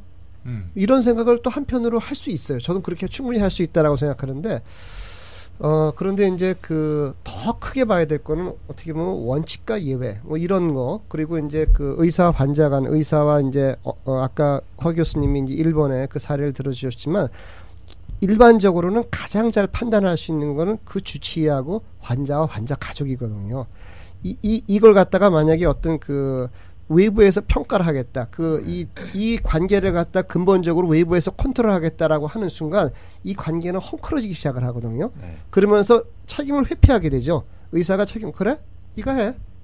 이런 무시무시한 사태가 벌어질 수가 있습니다. 어떤 의미에서 보면. 그래서 우리가 사회 제도를 볼 때 오용과 남용, 문제점 그런 거는 어디나 있을 수 있습니다. 그런데 우리가 중심적인 문제들을 어떻게 해결할 건지 원칙을 갖고 그 외에 어떤 부작용에 대해서 사회가 어떻게 대처하면 좋은지 이런 어떤 그 균형이라고 할까요? 그런 어떤 관점에서 제도를 설계하려고 하는 노력들이 필요하지 않나 그런 생각을 하게 됩니다. 저도 사실 윤구현 대표님의 그 주장에 한편으로는 동의가 되는 게 의사라고 해가지고 다 같은 실력을 가지고 있는 것도 아니고 다 같이 윤리적인 것도 아닌데 모든 의사가 합리적인 결정과 판단을 내릴 수 있느냐 약간 의심이 든다라는 거잖아요. 어떻게 이 맥락에서 조금 더 확대하면은 제3의 기구인 뭐 거기다가 검증을 받게끔 해야지 된다라고 주장하시는 그런 환자단체도 있을 수 있는 거다라는 한편에 이해는 돼요. 근데 이거에 대한 제도적인 그런 뭐 필터링 할 수 있는 그런 기구나 아니면 제도가 계획된 건 아니죠. 근데 이제 이런 제도를 이제 선진국들에서 할 때 뭐 항상 불확실성이 있죠. 이게 네. 어떻게 될지. 예. 그럼 이제 첫째는 지금 우리 박사님 말씀하신 대로 이제 가상의 두려움 때문에 대다수의 환자들이 고통받고 있는 것을 외면하는 게 우리가 윤리적인가? 그건 아니거든요. 네. 예. 우선 대다수의 그 환자나 가족들, 의료진들이 어려움에 처한 거는 해결하고 네. 가상의 두려움이 있죠. 네. 그걸 제대로 하려면 이제 우리가 선진하던 나라라면 뭐 불확실한 제도는 일단 실시하고 규칙적으로 모니터링을 해야죠. 예, 어떤 형태로도 해서 그걸 피드백해서 뭐 잘못된 게 있으면 자꾸 고쳐 나갈 생각을 해야 되는데 네. 그냥 한 번에 누구나 다 완벽하게 윤리적으로나 뭐 법적인 거를 만드는 걸 시도하는데 이런 위험이 있으니까 그럼 아예 없는 걸로 하자. 이러면 또 대다수의 사람들이 또 고통. 예. 저는 참고로 의사 조력자살 이런 것도 좀 긍정적으로 보는 사람이라는 걸 전제로 질문을 그러는 사람이고요. 네. 그럼에도 불구하고 아마 이제 제도를 공격하는 사람에서 이제 문제점을 지적하는 사람들이 쓸 논리 같아서 말씀을 드립니다. 또 이제 이 자리에서 제 역할이 또 그래야 될 것 같고요. 정신보건법하고 차이는 이게 가장 큰 차이는 회복할 수 없는 기본권 침해란 어떤 문제가 발생했을 때 그 결과가 회복 불가능한 것이기 때문에 좀 더 조심스러워야 하지 않나라는 얘기가 나올 수 있을 것 같고요. 그래서 저는 이제 오태석 선생님 자료를 보면은 일본이나 대만 것들을 이렇게 인용을 하셨는데 그 나라들에서는 이런 문제들이 부각이 안 됐는지가 제일 궁금하더라고요. 그러니까 이제 임종기로만 국한하면 전혀 문제가 되지는 그러니까 않고요. 임종기를 좀 그러니까 뭐 예를 들어 왜곡해서 어떤 이제 뭐 사익을 취하거나 이런 사건들이 뭐 일본이나 대만 쪽에서 문제가 되었다는 그런 얘기들은 그게도 이제 대만이 어떻게 2000년도에 그걸 입법을 하게 됐는가? 네. 그 과정을 보면 그런 사건이 이제 식도암으로 환자분이 돌아가시는데 그 마지막 심폐소생술 인공호흡기를 할 건가 말 건가를 의사가 미리 이제 의견을 물었는데 그 환자의 부인하고 딸은 하지 않겠다고 자기는 원하지 않는다고 하고 환자는 이제 의식이 없는 상태고 아들은 끝까지 하지 않으면 그 당시로선 대만이 이제 우리처럼 살인죄로 몰릴 수 있는 사회. 예. 그게 사회 이슈화된 거예요. 네. 그래가지고 사회가 이제 그게 99년도죠. 예, 그 환자가 이제 돌아가실 때까지 매일매일 그게 신문에 중요 뉴스로 이제 등장을 했어요. 결국은 그 심장 마비가 왔는데 인공호흡기를 달 수밖에 없어서 의사가 다는 걸로 이제 결론이 됐는데 네. 그 과정을 국민들이 지켜본 거죠. 그래서 이건 아니다. 그러고는 바로 그 다음에 입법을 합니다. 예, 이제 그런 상황이고 그 시행 이후에 이 부분에 있어서 다시 이제 나중에 이제 호스피스 완화 이제 이 대만은 아예 법을 보면 그 법 자체가 이제 이런 거를 하지 않는 주된 이유가 마지막 임종하는 과정에 그러니까 의미 있는 시간을 가지기에 호스피스 완화 의료로 가라는 거를 추천을 하고 있어요. 법 이름도 그걸 담고. 근데 이제 지금도 마찬가지입니다. 이런 논의를 가면 호스피스를 반대하시는 분은 아무도 없어요. 네. 그럼 호스피스를 하기 위한 전제 조건이 뭐냐 하면 호스피스로 그 의료 서비스를 받으려면 임종 과정에서 인공호흡기나 중환자실을 안 가야 되는 거죠. 그렇죠. 유보를 해야 되는 거죠. 네. 근데 유보 이야기를 꺼내면 그거는 이제 막 의견이 갈립니다. 이건 문제가 아니냐. 그러니까 호스피스를 우리가 완화 의료로 임종하는 마지막 두서너 달은 의미 있게 보내게 해드리려면 우리가 그 소위 말하는 연명 의료 계획을 미리 세워야 되거든요. 끝까지 하시겠다는 분은 하셔야죠. 근데 대부분은 모른 채 그걸 의사결정을 안 한 채 방어적인 진료에 의해서 그런 일이 벌어지고 있거든요. 그래서 이제 많은 나라들이 이 연명의료에 대한 의사결정 제도하고 호스피스 제도를 연결을 다 시켜놨어요. 네. 우리도 이제 그 문화로 가야 되는 게 아닌가 생각합니다. 저도 호스피스 얘기는 좀 뒤에 하려고 그랬는데 얘기가 나왔으니까 어떻게 보면 호스피스로 현재 시스템에서는 암 환자들이 이제 대부분 이용하는 것 같은데 그 암 병동에서 치료하다가 마지막까지 이제 신약 나왔다고 마지막까지 하다가 불과 이제 임종에 며칠 안 남겨놓고 이제 퇴원하시고 호스피스나 이런 데 가라는 그런 환자들이 대부분인 것 같아요. 이런 문제에 대해서는 호스피스 하시는 분들은 어떻게 보면 이 법안이라도 제대로 만들어지고 이런 계몽이라고 해야 되나요? 이런 부분이 사회적 인식이 많이 퍼졌을 때나 호스피스가 제대로 될 수 있는 거지. 그분들 입장에서는 또 이해가 돼요. 그런 얘기를 하는 것이. 이런 부분에 대해서는 어떻게 앞으로 해결을 해나가야 될지 이 부분도 잠깐 좀 얘기를 좀 해볼까요?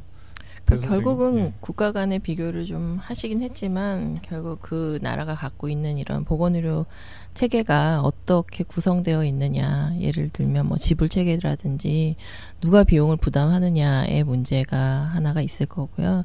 그리고 가이드라인을 통해서 치료를 유보 또는 중단함과 동시에 다른 대안을 어떻게까지 충분히 준비된 상태로 제시해 줄 수 있겠느냐의 문제일 것 같은데 아까 모든 의사가 윤리적이지 않을 수도 있다라고 하는 것처럼 모든 가족이 자신의 가족을 다 사랑하는 건 아닌 것처럼 요즘 사회가 워낙에 그런 일들이 많이 생기니까 얼마나 사회가 그런 보호막들을 잘 마련하고 있느냐가 결국은 그걸 결과를 좀 더 오남용을 막고 준비할 수 있지 않을까. 근데 제가 지금 아까 말씀하시다 생각이 났는데 저희가 최근에 얼마 전에 했던 연구 중에 한국과 일본과 중국에서 이런 소위 말하는 연명의료의 대상이 되는 환자를 조사를 한 적이 있었어요. 뜻을 그 중에 한 문항 중에 하나가 만약에 그러니까 뭐 이런 상황이 됐을 때 치료를 지속하겠느냐 안 하냐는 대부분의 조사와 마찬가지로 그런 상황이 된다면 치료를 중단하겠다라고 얘기를 하는데 만약에 모든 치료비를 국가에서 지불한다고 하면 치료를 계속 할 것이냐에 대한 걸 물었었어요. 네. 그 앞에 질문하고 차이가 났겠죠. 답이. 재미있는 현상은 일본은 큰 차이가 많이 나지 않았고요. 네. 우리나라는 약간 차이가 났고요. 네. 중국은 아주 많이 났어요. 예상할 수 있겠죠. 왜 그렇게 됐었는지. 네, 그걸 보면은 이게 지금 아까 말씀하신 것처럼 치료의 유보와 호스피스와의 연결 혹은 그거에 대해서 어떻게 인식하고 있는지가 굉장히 중요하게 사회에서 다뤄져야 될 것 같다는 생각이 들었어요. 이게 이제 사회 문화적인 면도 저는 좀 있다고 보는데요. 네. 이제 우리가 암 환자로 국한하면 임종 전 한 달에 항암제를 쓰는 거는 그게 환자한테 도움을 주기보다는 오히려 고통을 가중시키고 생명을 단축할 위험이 있는데 네. 이제 한 달 시점에서 항암제를 쓰고 있는 비율이 우리나라는 한 30%가 쓰고 있어요.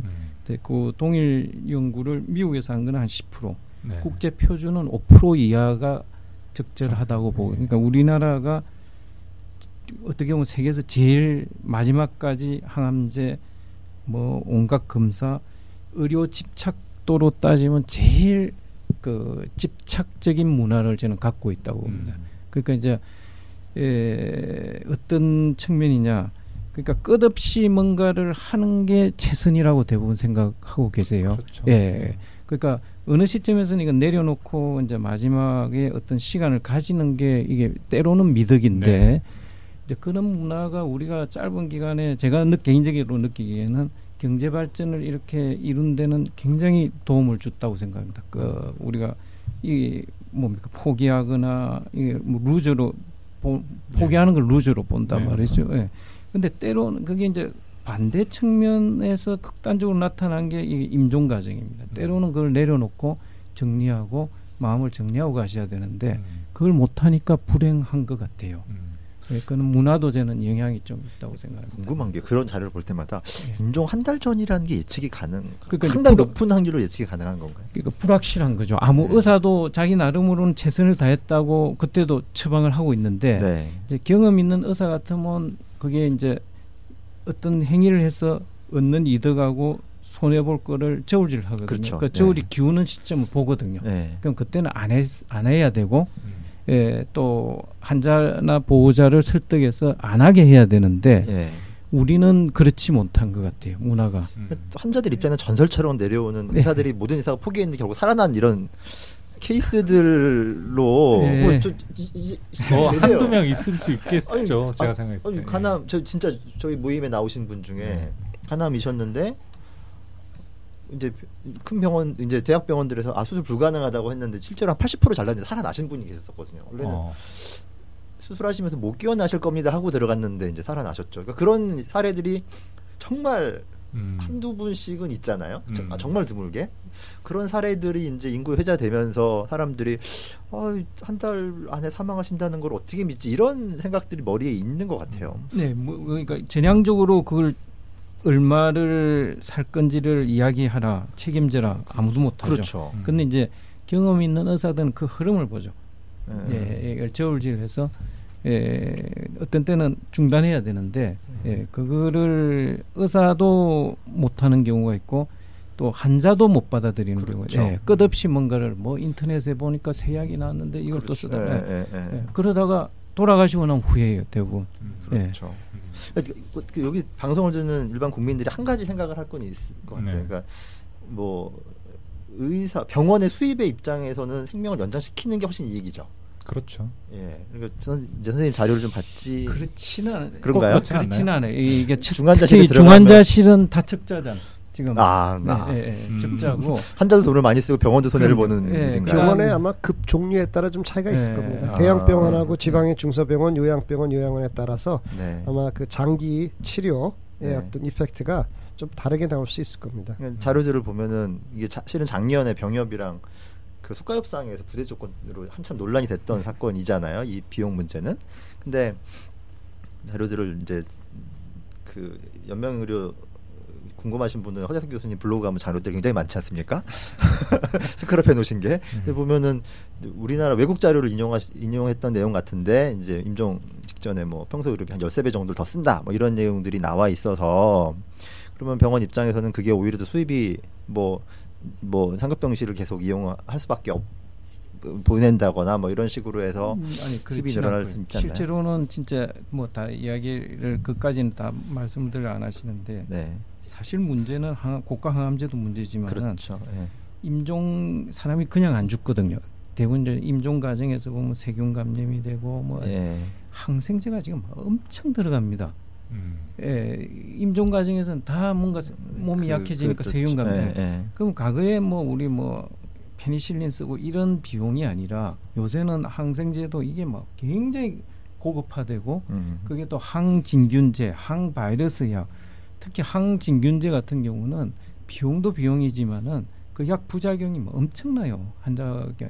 근데 이론상으로는 뭔가 사람이 죽는 과정에서 세균이 침범하고 이런 뭐가 곰팡이가 있을지도 모르죠. 이제 그 부분은 지금 아무도 다루지. 그 비용이 엄청난 부분을 차지하고 있다고 저는 봅니다. 근데 그 약이야 뭐 병원이 이익을 갖고 가는 부분은 아니고 이제 그런 부분까지 지금 많은 부분이 지금 얽혀 있다고 생각합니다. 그래서 아까 그 문화적인 측면을 이제 말씀하신 문제는 다 있죠. 예외적인 환자도 있고 뭐 여러 가지 문제가 있지만 보면 우리 문화는 확실히 죽음을 준비해야 된다. 죽음을 받아들여야 된다. 그런 문화가 없는 거거든요. 끝까지 최선을 다해야 된다. 그 최선이 뭔지는 모르지만 이런 문화가 있는 겁니다. 그래서 어떻게 보면은 예외적인 환자, 정말 이건 뭐 말기 환자로서 회생이 불가능하다라고 했는데 뭐 어떤 특이한 경우가 있을 수도 있겠죠. 근데 그 포션하고 삶에 대한 무한정한 어떤 그 자원 투여, 집착, 뭐 이런 거가 어마어마하게 크다는 거죠. 지금 현재 우리 사회에서. 그러면 우리 사회가 어떻게 보면 시민운동으로서 이게 죽음이라고 하는 걸 때로는 준비하고 받아들이고 또는 그 평온하고 존엄성 있게 이 마지막 과정을 관리해야 된다라는 그런 어떤 문화가 있어야 되잖아요. 근데 그런 문화가 굉장히 없는 거예요. 없으니까 없는 상태에서 없으니까 의사도 조심스러운 거죠. 그런 문화 속에서는 저런 문화가 없는데 내가 왜 저런 문화를 해서 내가 뒤집어 써야 되나 이렇게 될 가능성이 높습니다.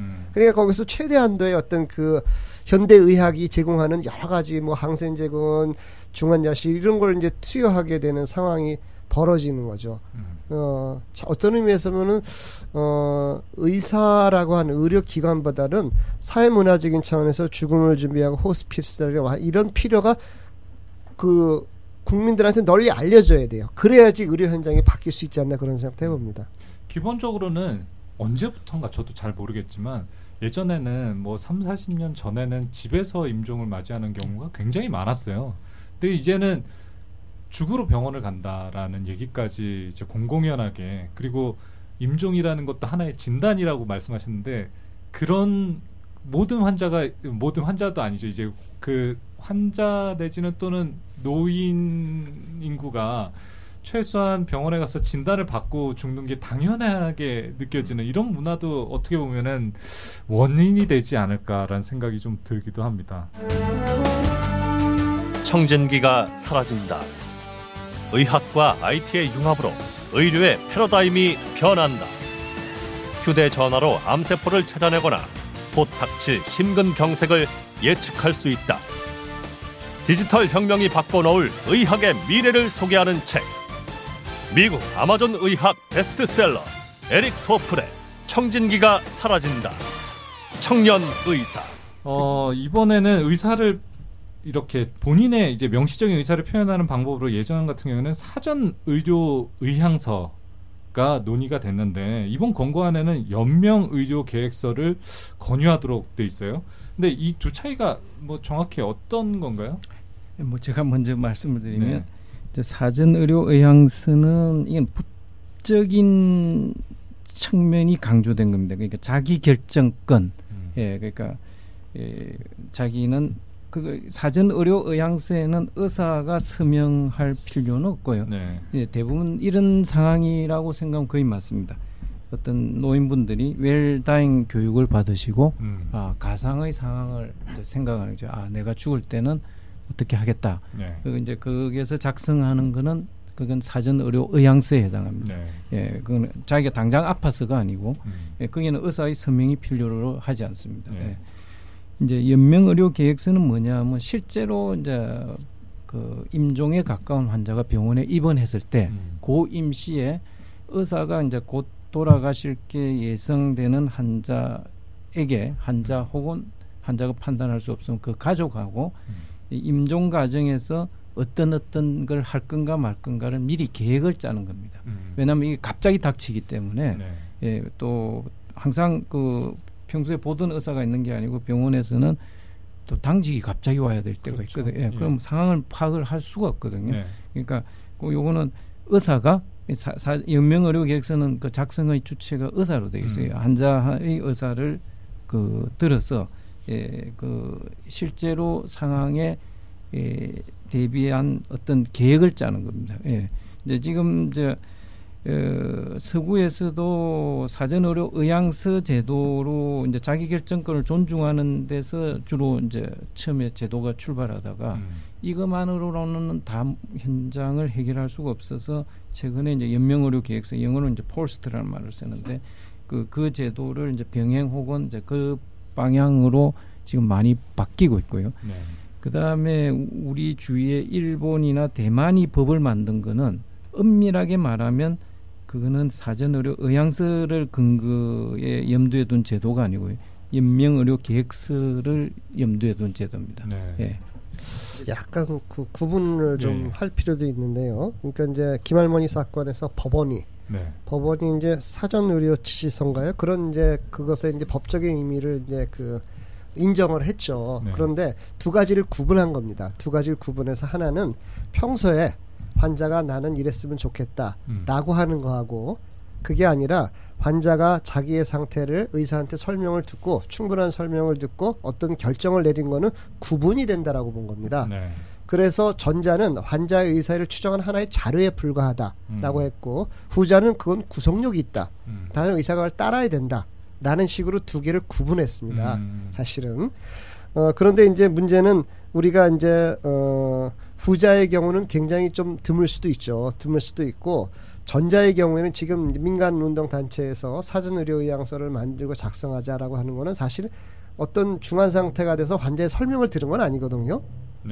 그런데 이제 그것만 가지고 실제 임상 현장에서 어떤 결정을 내리기는 상당히 부족하죠.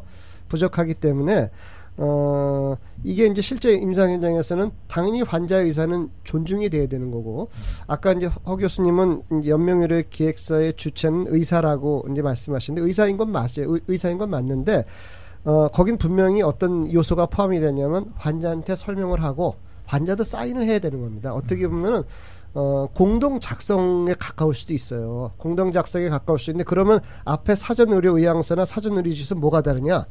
이런 의문이 있을 수 있는데 이건 뭐냐면 사전의료 지시서는 이제 순수하게 의사가 아니 환자가 작성을 하는 건데 연명의료계획서는 둘이 공동 작성을 하되 물론 이제 그거를 설명하고 그러려면 의사가 먼저 제시를 해야 되겠죠.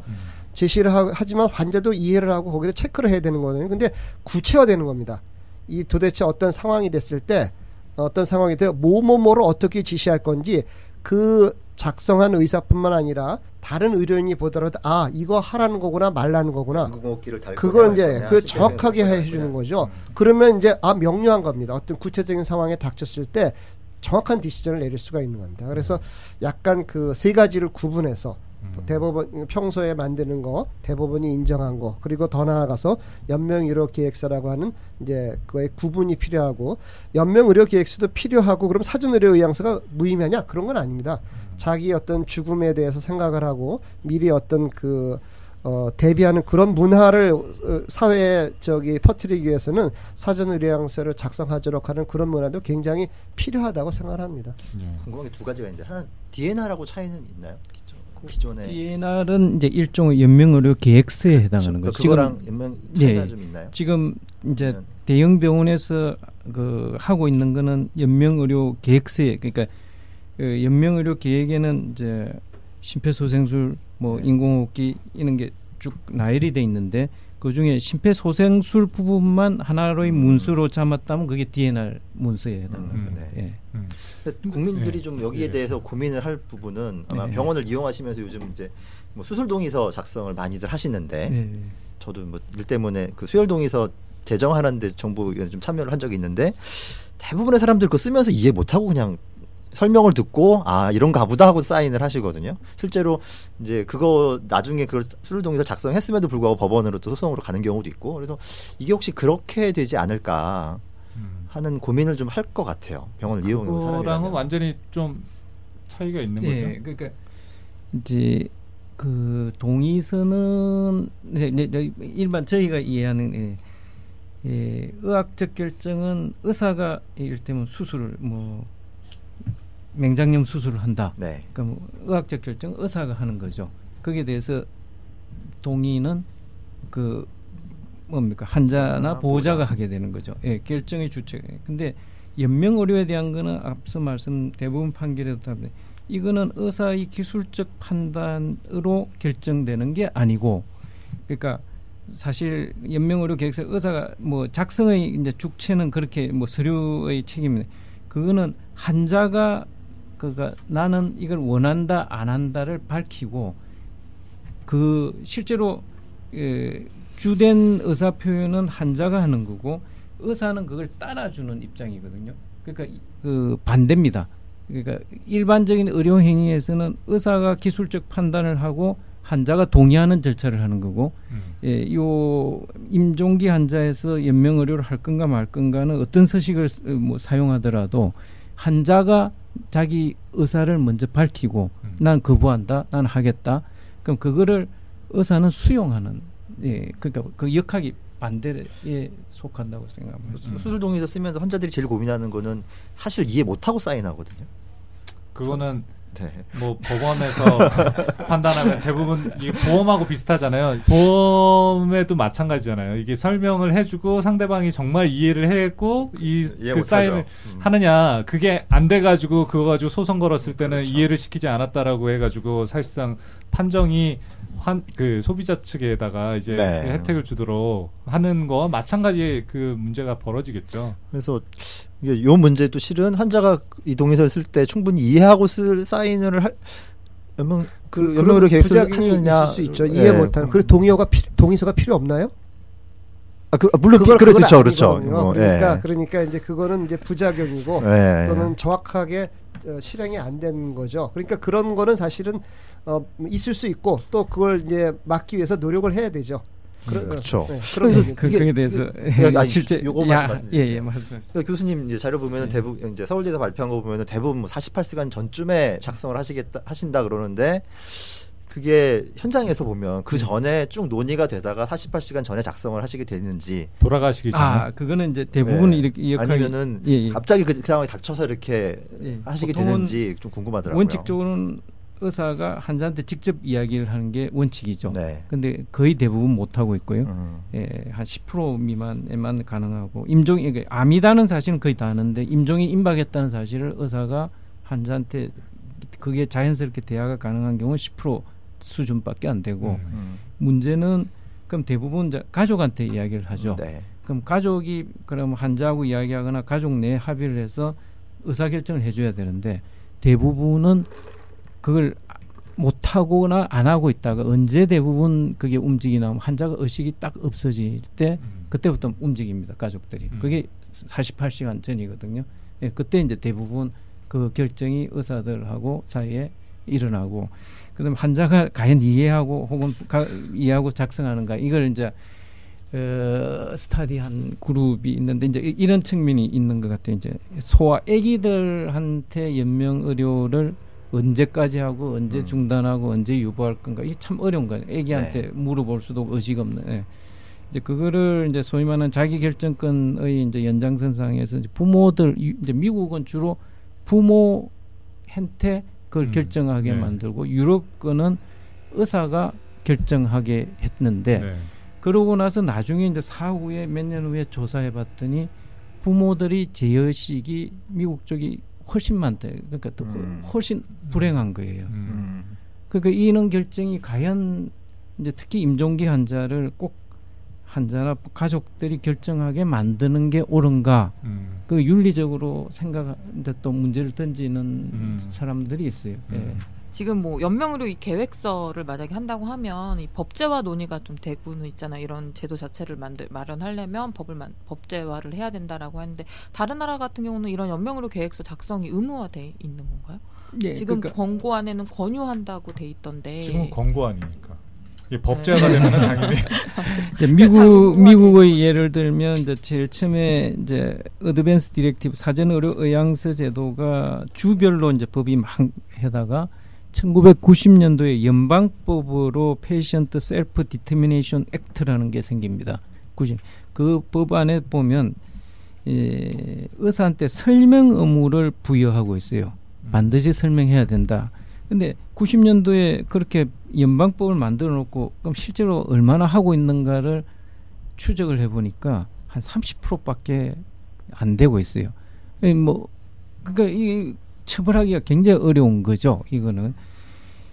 그러니까 이제 그게 안 되니까 이제 미국도 사전 의료 의향서에서 최근에 이제 주별로 연명 의료 계획서 제도로 이제 넘어가고 있거든요. 근데 연명의료 계획서는 이게 이제 그 영어 표현에는 physician's order, 폴스라는 게 physician's order, 의사의 그 의료 행위에 대한 기록을 남기는 거라서 이건 100% 안 할 수가 없습니다. 예, 그러니까 그거는 이제 법에서 담든 안 담든 간에 의무 기록의 일종의 절차의 연장선상에 있는 그 서식이기 때문에 이거는 만약에 뭐 실제로도 지금 현장에서 그렇게 다 하고 있고 또 안 하고 있는 부분이 있으면 만약 그게 이제 성문화돼서 의무 기록에 대한 거기 때문에 문제를 삼으면 그건 자유롭지 못할 걸로 봅니다. 이게 입법화되면. 예.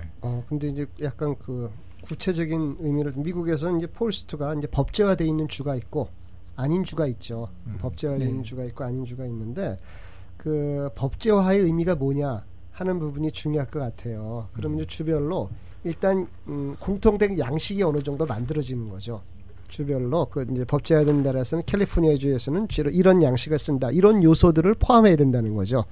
그래서 이제 그런 것이 좀 정형화되기 때문에 많은 사람들이 예측 가능한 그 나라나 그 주에서 예측 가능한 어떤 그 의사결정 구조가 나올 수 있다는 거고 그거를 갖다가 이제 그 의무화하고 그러면 또 의사한테 또 예측 가능성이 부여될 수가 있는 거죠. 그게 이제 그거에 따라 작성을 해서 거기에 따랐을 때는 어떤 법적인 책임이라든지 그런 것들로부터 이제 자유로울 수 있다라고 하는 그런 부분이 또 있을 수 있는 거죠. 그래서 그 우리나라에서도 사실은 이것이 양 측면에서 어떤 그 예측 가능성을 높여주기 위해서는 법제화되는 게 좀 더 좋을 수는 있습니다. 이 부분에 있어서만은. 네.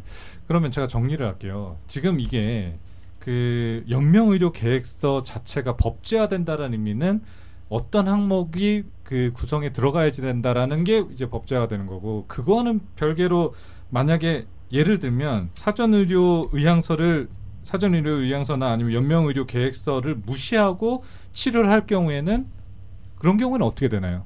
그런 경우에는 이게 법제화에 상관없이 그 어떻게 보면은 법적으로 자기 의사를 밝힌 거에 의사에 반해서 치료를 했다라는 것 가지고 그 약간 법정에서 의사한테 불리하게 작용할 수가 있는 건지 아니 뭐 유리불리의 아닌 문제는 제도화에 우리가 어떤 것까지 담을지에 달렸는데 대만은 그 벌칙 조항이 있습니다. 네. 예, 이걸 했는데 만약 의사가 그게 반해서 어떤 의료 행위를 할 경우 어떻게 한다. 예, 벌칙 조항이 법에 들어 있고요.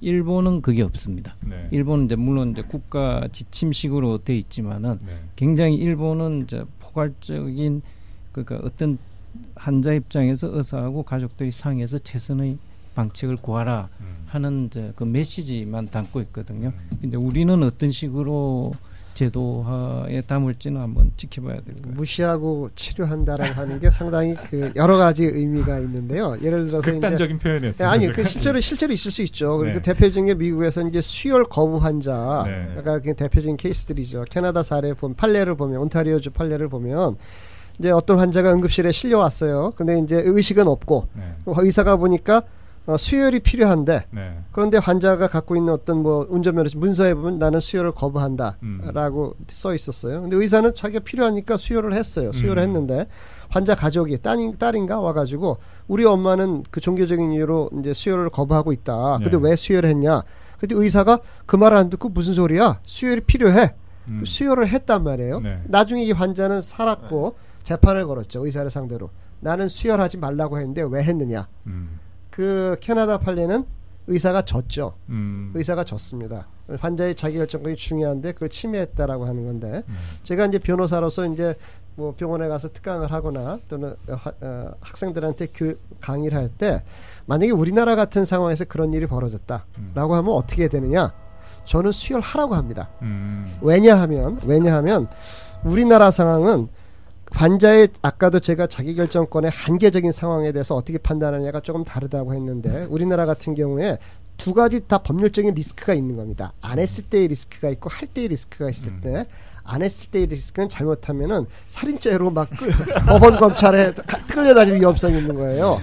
근데 했을 때 위험성은 미국처럼 그렇게 안 할 가능성이 높습니다. 우리나라 법원의 판사들은 약간 객관적으로 생명이 중요하다는 생각을 할 수 있기 때문에 나와봤자 위자료 정도고 위자료 그렇게 세지 않아요. 두 개 비교해보면 법률적인 리스크는 전자가 훨씬 큰 겁니다. 민사소송은 안 나가요. 우리나라에서. 그러니까 민사소송을 할 수 있죠. 할 수 있지만 그 법원에서 인정해주지 않을 가능성이 굉장히 높고 그렇기 때문에 우리가 실제 현장에서는 법률적인 리스크를 줄여라 하라고 하는 게 제가 변호사로서 권하게 되는데 만약에 이 법제와 관련해서 어떤 일이었냐면 법적으로 이거 갖다가 명확하게 처벌 규정이라 두면 모르겠는데 그렇지 않을 경우가 이게 법제화가 정도가 다를 수 있거든요. 만약에 안 하면 어떻게 되냐? 제 생각에는 환자 가족의 의사가 절대적으로 작용할 가능성이 높습니다. 뭐냐면 자기는 이 폴스트를 썼어요. 그래서 치료하지 말라 그러냐 환자 가족이 치료해달라 그래. 의사가 그 의사를 가족의 의사를 무시하고 그냥 해버릴까요? 그러면 법적으로 굉장히 곤란한 상황에 빠질 수 있게 되는 겁니다. 그것까지 염두에 둬서 아예 강력하게 할 수 있지만 우리 문화에서는 그렇게까지 하기는 어렵기 때문에 예를 들어서 지금 뭐 장기식도 마찬가지잖아요. 이제 환자가 나는 기증하겠다고 하지만 환자 가족이 거부하면 의사가 강제로 뭐 할 수 없는 거거든요.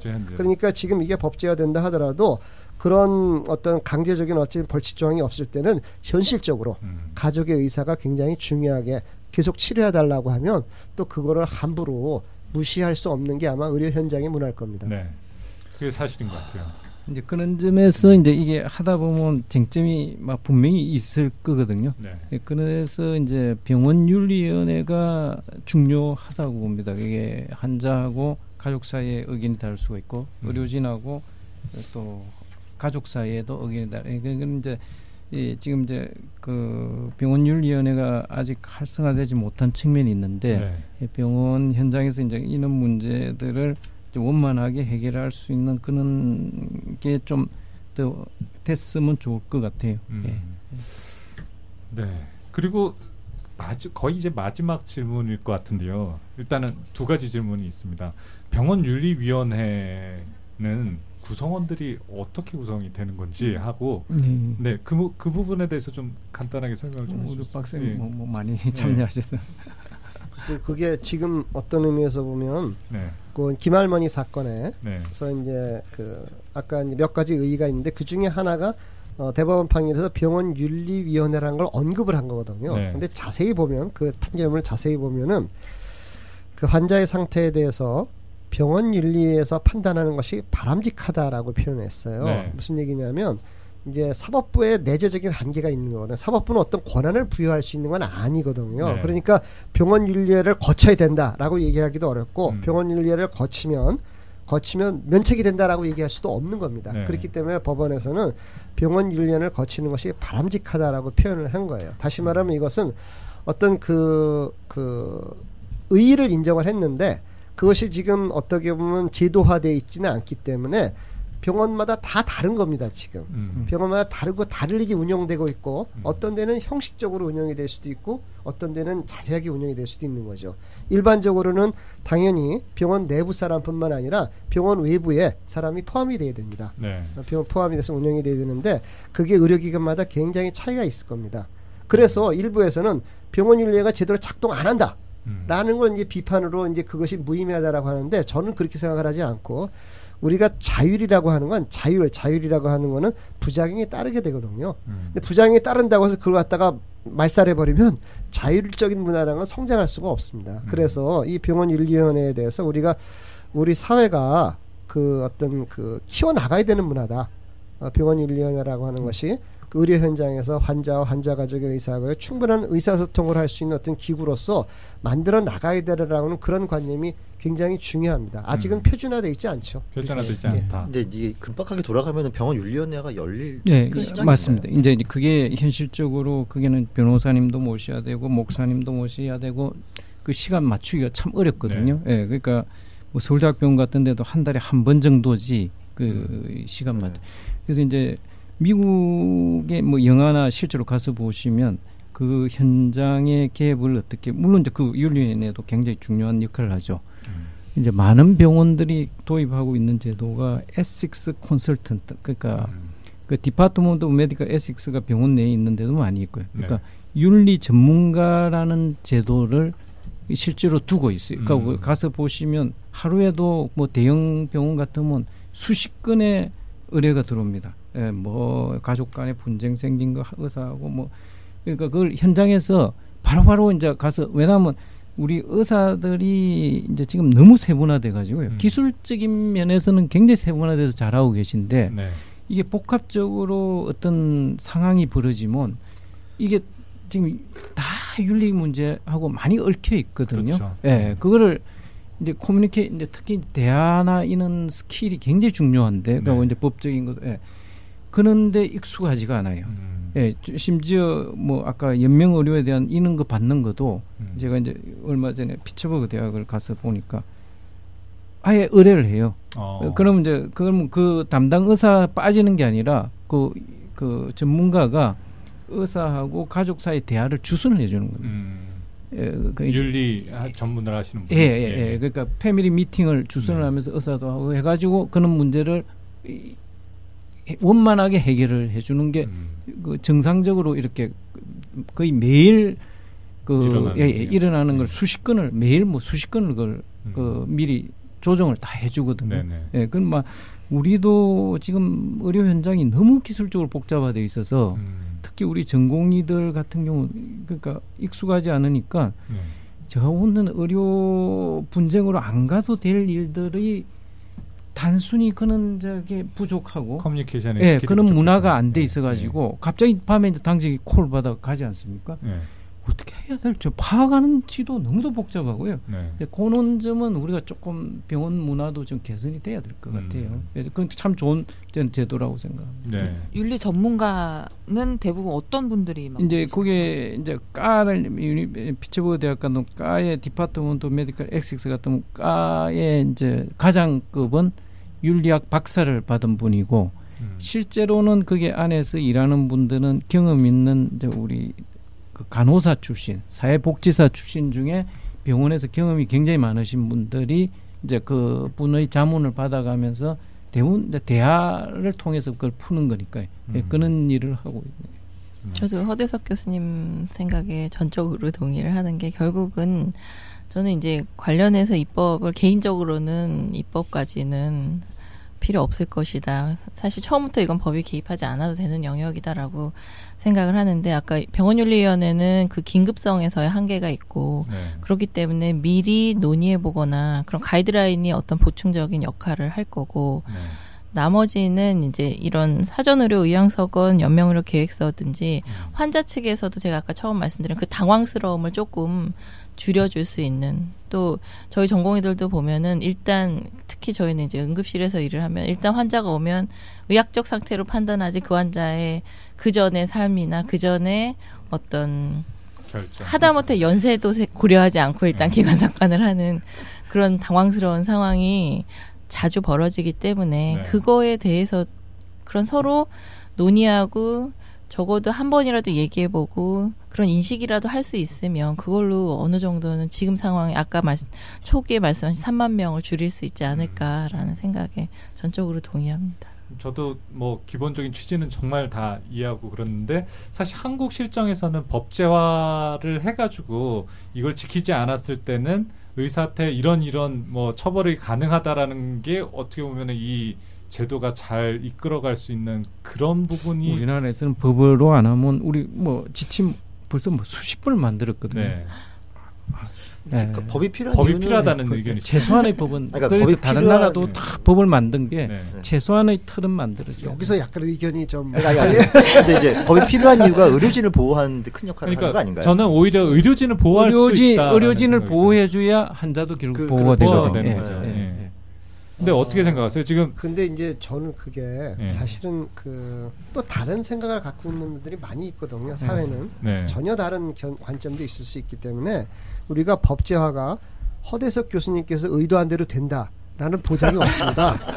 그러니까 이게 여러 이해 당사자가 이렇게 관여하기 때문에 그래서 오히려 법제화가 이상한 방향으로 될 수도 있습니다. 그렇기 때문에 우리가 바람직한 거는 의사만 보호하는 건 아니죠. 환자도 보호해야 되고 당연히 이거는 이제 그 과정에 어떤 자율적인 의사소통 과정을 증진시켜서 뭔가 그 의료 현장에서 그걸 갖다 해결해 나갈 수 있는 커뮤니케이션의 그 역량을 길러주는 게 아마 법의 목적이 돼야 될 거예요. 하지만 그게 법으로 됐을 때 반드시 그렇게 된다는 보장은 없습니다. 그래서 저는 약간 오히려 그래서 부정적으로 법제화를 보는 게 엉뚱한 방향으로 갈까봐. 그런 사례가 많았죠. 그래서 이제 이런 부분들이 우리 지금 단계에서는 법제화보다는 어떤 그 보건복지부에서 일정한 그 어떤 역할을 맡고서 의료 현장에서 그런 어떤 사례들을 만들어나고 규칙들을 만들어가고 이렇게 차츰차츰해서 이게 어떤 모델로 만들어지면서 그것이 자연스럽게 법제화로 나가는 좀 장기적인 과제로 이 문제를 생각해야 되는 건 아닌가. 그런 또 견해를 갖고 있습니다. 네, 그래서 허 교수님은 법제화가 필요하다. 저도 사실 법제화가 좀 필요하다라고 보고 있는데 배 교수님하고 그다음에 박형욱 교수님은 법제화는 필요 없다라는 아니 쪽이죠. 필요 없다는 게 아니라 필요 없다는 아닌데 단정적이지 않지만 법제화까지는 뭐 좀 생각해볼 필요가 있다. 그 입법이라는 게 굉장히 그 입법 기술상의 한계가 있기 때문에 물론 이제 아까 말씀하신 의미에도 원하는 입법 방향이 있지만 뭐 예를 들어서 임종기가 뭐다, 대상 환자가 뭐다 이런 걸 법에서 정할 수는 없지만 그러니까 오히려 절차를 두어야 되는 정도, 그러니까 절차적인 정의만은 어느 정도 하는 거는 저도 어느 정도는 필요하다. 그 정도 되면 상당히 바람직한 법이죠. 그 정도만 돼도 절차적인 것만 절차적인 거라도 딱 해주. 왜냐면 이제 잘 아시다시피 의사부터도 문제인 게 학생들은 강의를 하는 거냐 안 하는 거냐에 따라서 중요도가 다르고 시험 문제에 나오면 이제 또 중요도가 다르고 맞습니다. 법에 있어 이게 이제 실제로 뭐 병원 사정을 잘 아시겠지만은 그게 없으면 그냥 자기 입장에서 또 다 판단을 해버리. 재밌는 거는 법을 하시는 두 분이 반대를. 그러네요. 반대는 아닌데. 반대는 아닌데.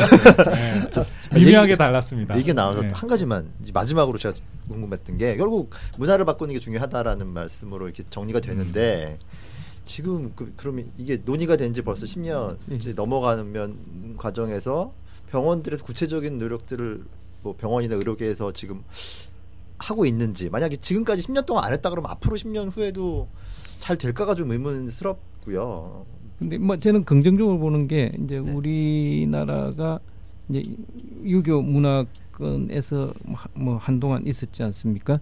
그래서 이제 소위 말하는 장례 문화 생각해 보시면 불과 몇십 년 전만 해도 다 매장 안 하면 큰일 나는 줄 알았는데 어느 순간 화장 뭐 다양한 형태의 장례 문화로 지금 많이 정착이 됐거든요. 이제 그 다음에 이제 지금 부딪히고 있는 게 지금 이제 임종을 어떤 모습으로 우리가 맞이하는 게 진짜 이건 바람직한가? 이제 이거에 대해서 지금 저는 이런 일이 있는 게 다 생각하고 있다고 봅니다. 근데 그 과정에서 이제 여러 가지 인구학적으로 지금 달라지고 가족 구조도 달라지고 아마 어느 시점에서는 큰 변화가 저는 올 걸로 보고 뭐 그 시기가 언제인지가 뭐 이제 좀 답답한 점이 있지만은 네. 그게 대해서는 긍정적으로 생각을 하고 있어요. 네. 저희가 사실 이 자리에 정부 관계자를 부르려고 했어요. 근데 자기는 더 이상 할 말이 없다라고 고사를 하시더라고요. 근데 이 어떻게 보면은 연명의료 중단에 있어서 정부가 해야 될 일이 있거나 이런 부분은 없을까요? 정부가 해야 될 일이 아까 잠깐 얘기를 하시던데 약간 정부에 대한 공무원을 해봐서 아는데 네.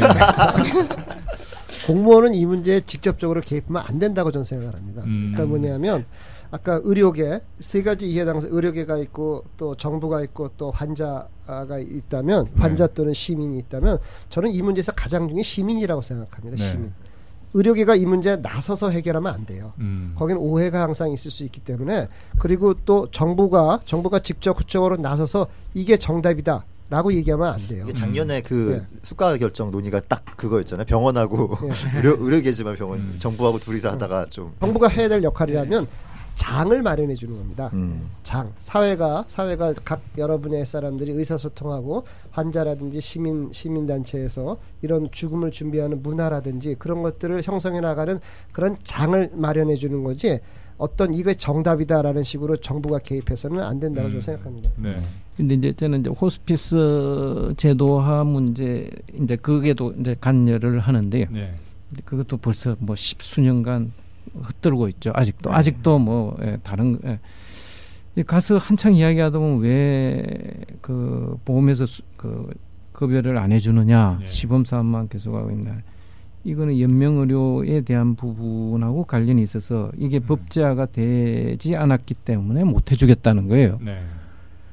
그런데 이제 또 이쪽에 제도와 공청회 오면 이거는 호스피스 제도가 미리 인프라가 갖춰져 있어야 제도화가 되는 건데 그게 안 돼 있어서 못한다. 이게 이제 이제까지 논의의 큰 부분을 차지해요. 아무도 책임지는 사람이 없어요.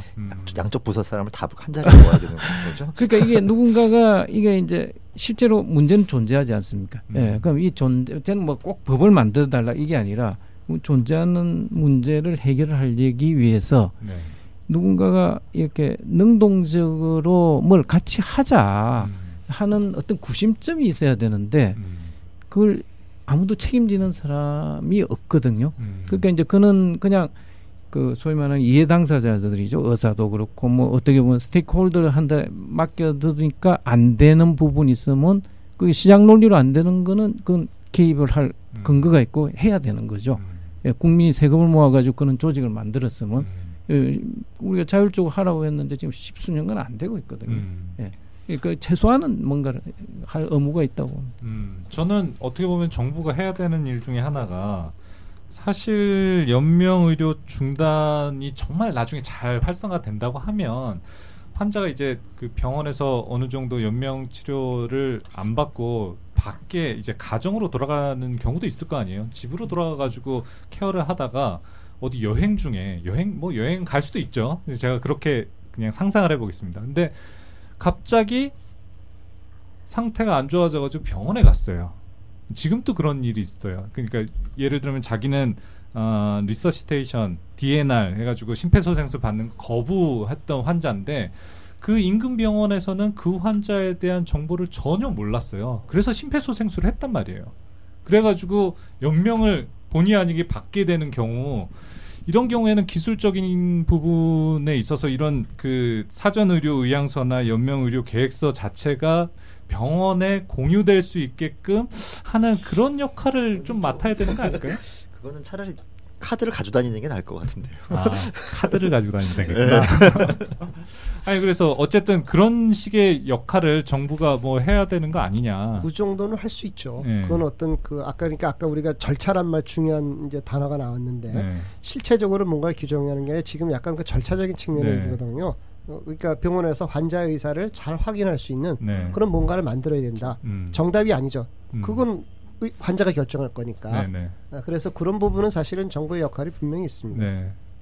배현아 교수님 혹시 그러니까 결국은 이제 의료계도 곧 이제 변해왔고 앞으로도 변하실 거라고 얘기하셨고 그 제가 생각해도 이런 결국은 김할머니 사건이 계기가 된 게 정말 장을 열거나 어쨌든 이건 사법부의 역할이었긴 하지만 지금 정부가 어떤 역할을 할 거냐는 이런 사법부의 결정을 통해서도 어떤 그 방향성을 제시하는 역할을 해준 거고 실제로 판례도 보면 그 전에 보람의 사건도 있었고 중간에 뭐 그 제가 알고 있는 어떤 그 자살 시도를 했던 농약 중독 환자에 대한 판례에서는 굉장히 강경하게 아까 언급하셨지만 우리 사법부는 우리 법원은 어쨌든 생명 존중을 가장 우선으로 하고 그 당시에는 환자의 자기결정권도 중요하지만 그게 만약에 중단했을 때 바로 생명을 단축시킬 수 있는 치료는 안 되고 또 그때 당시에도 어쨌든 환자의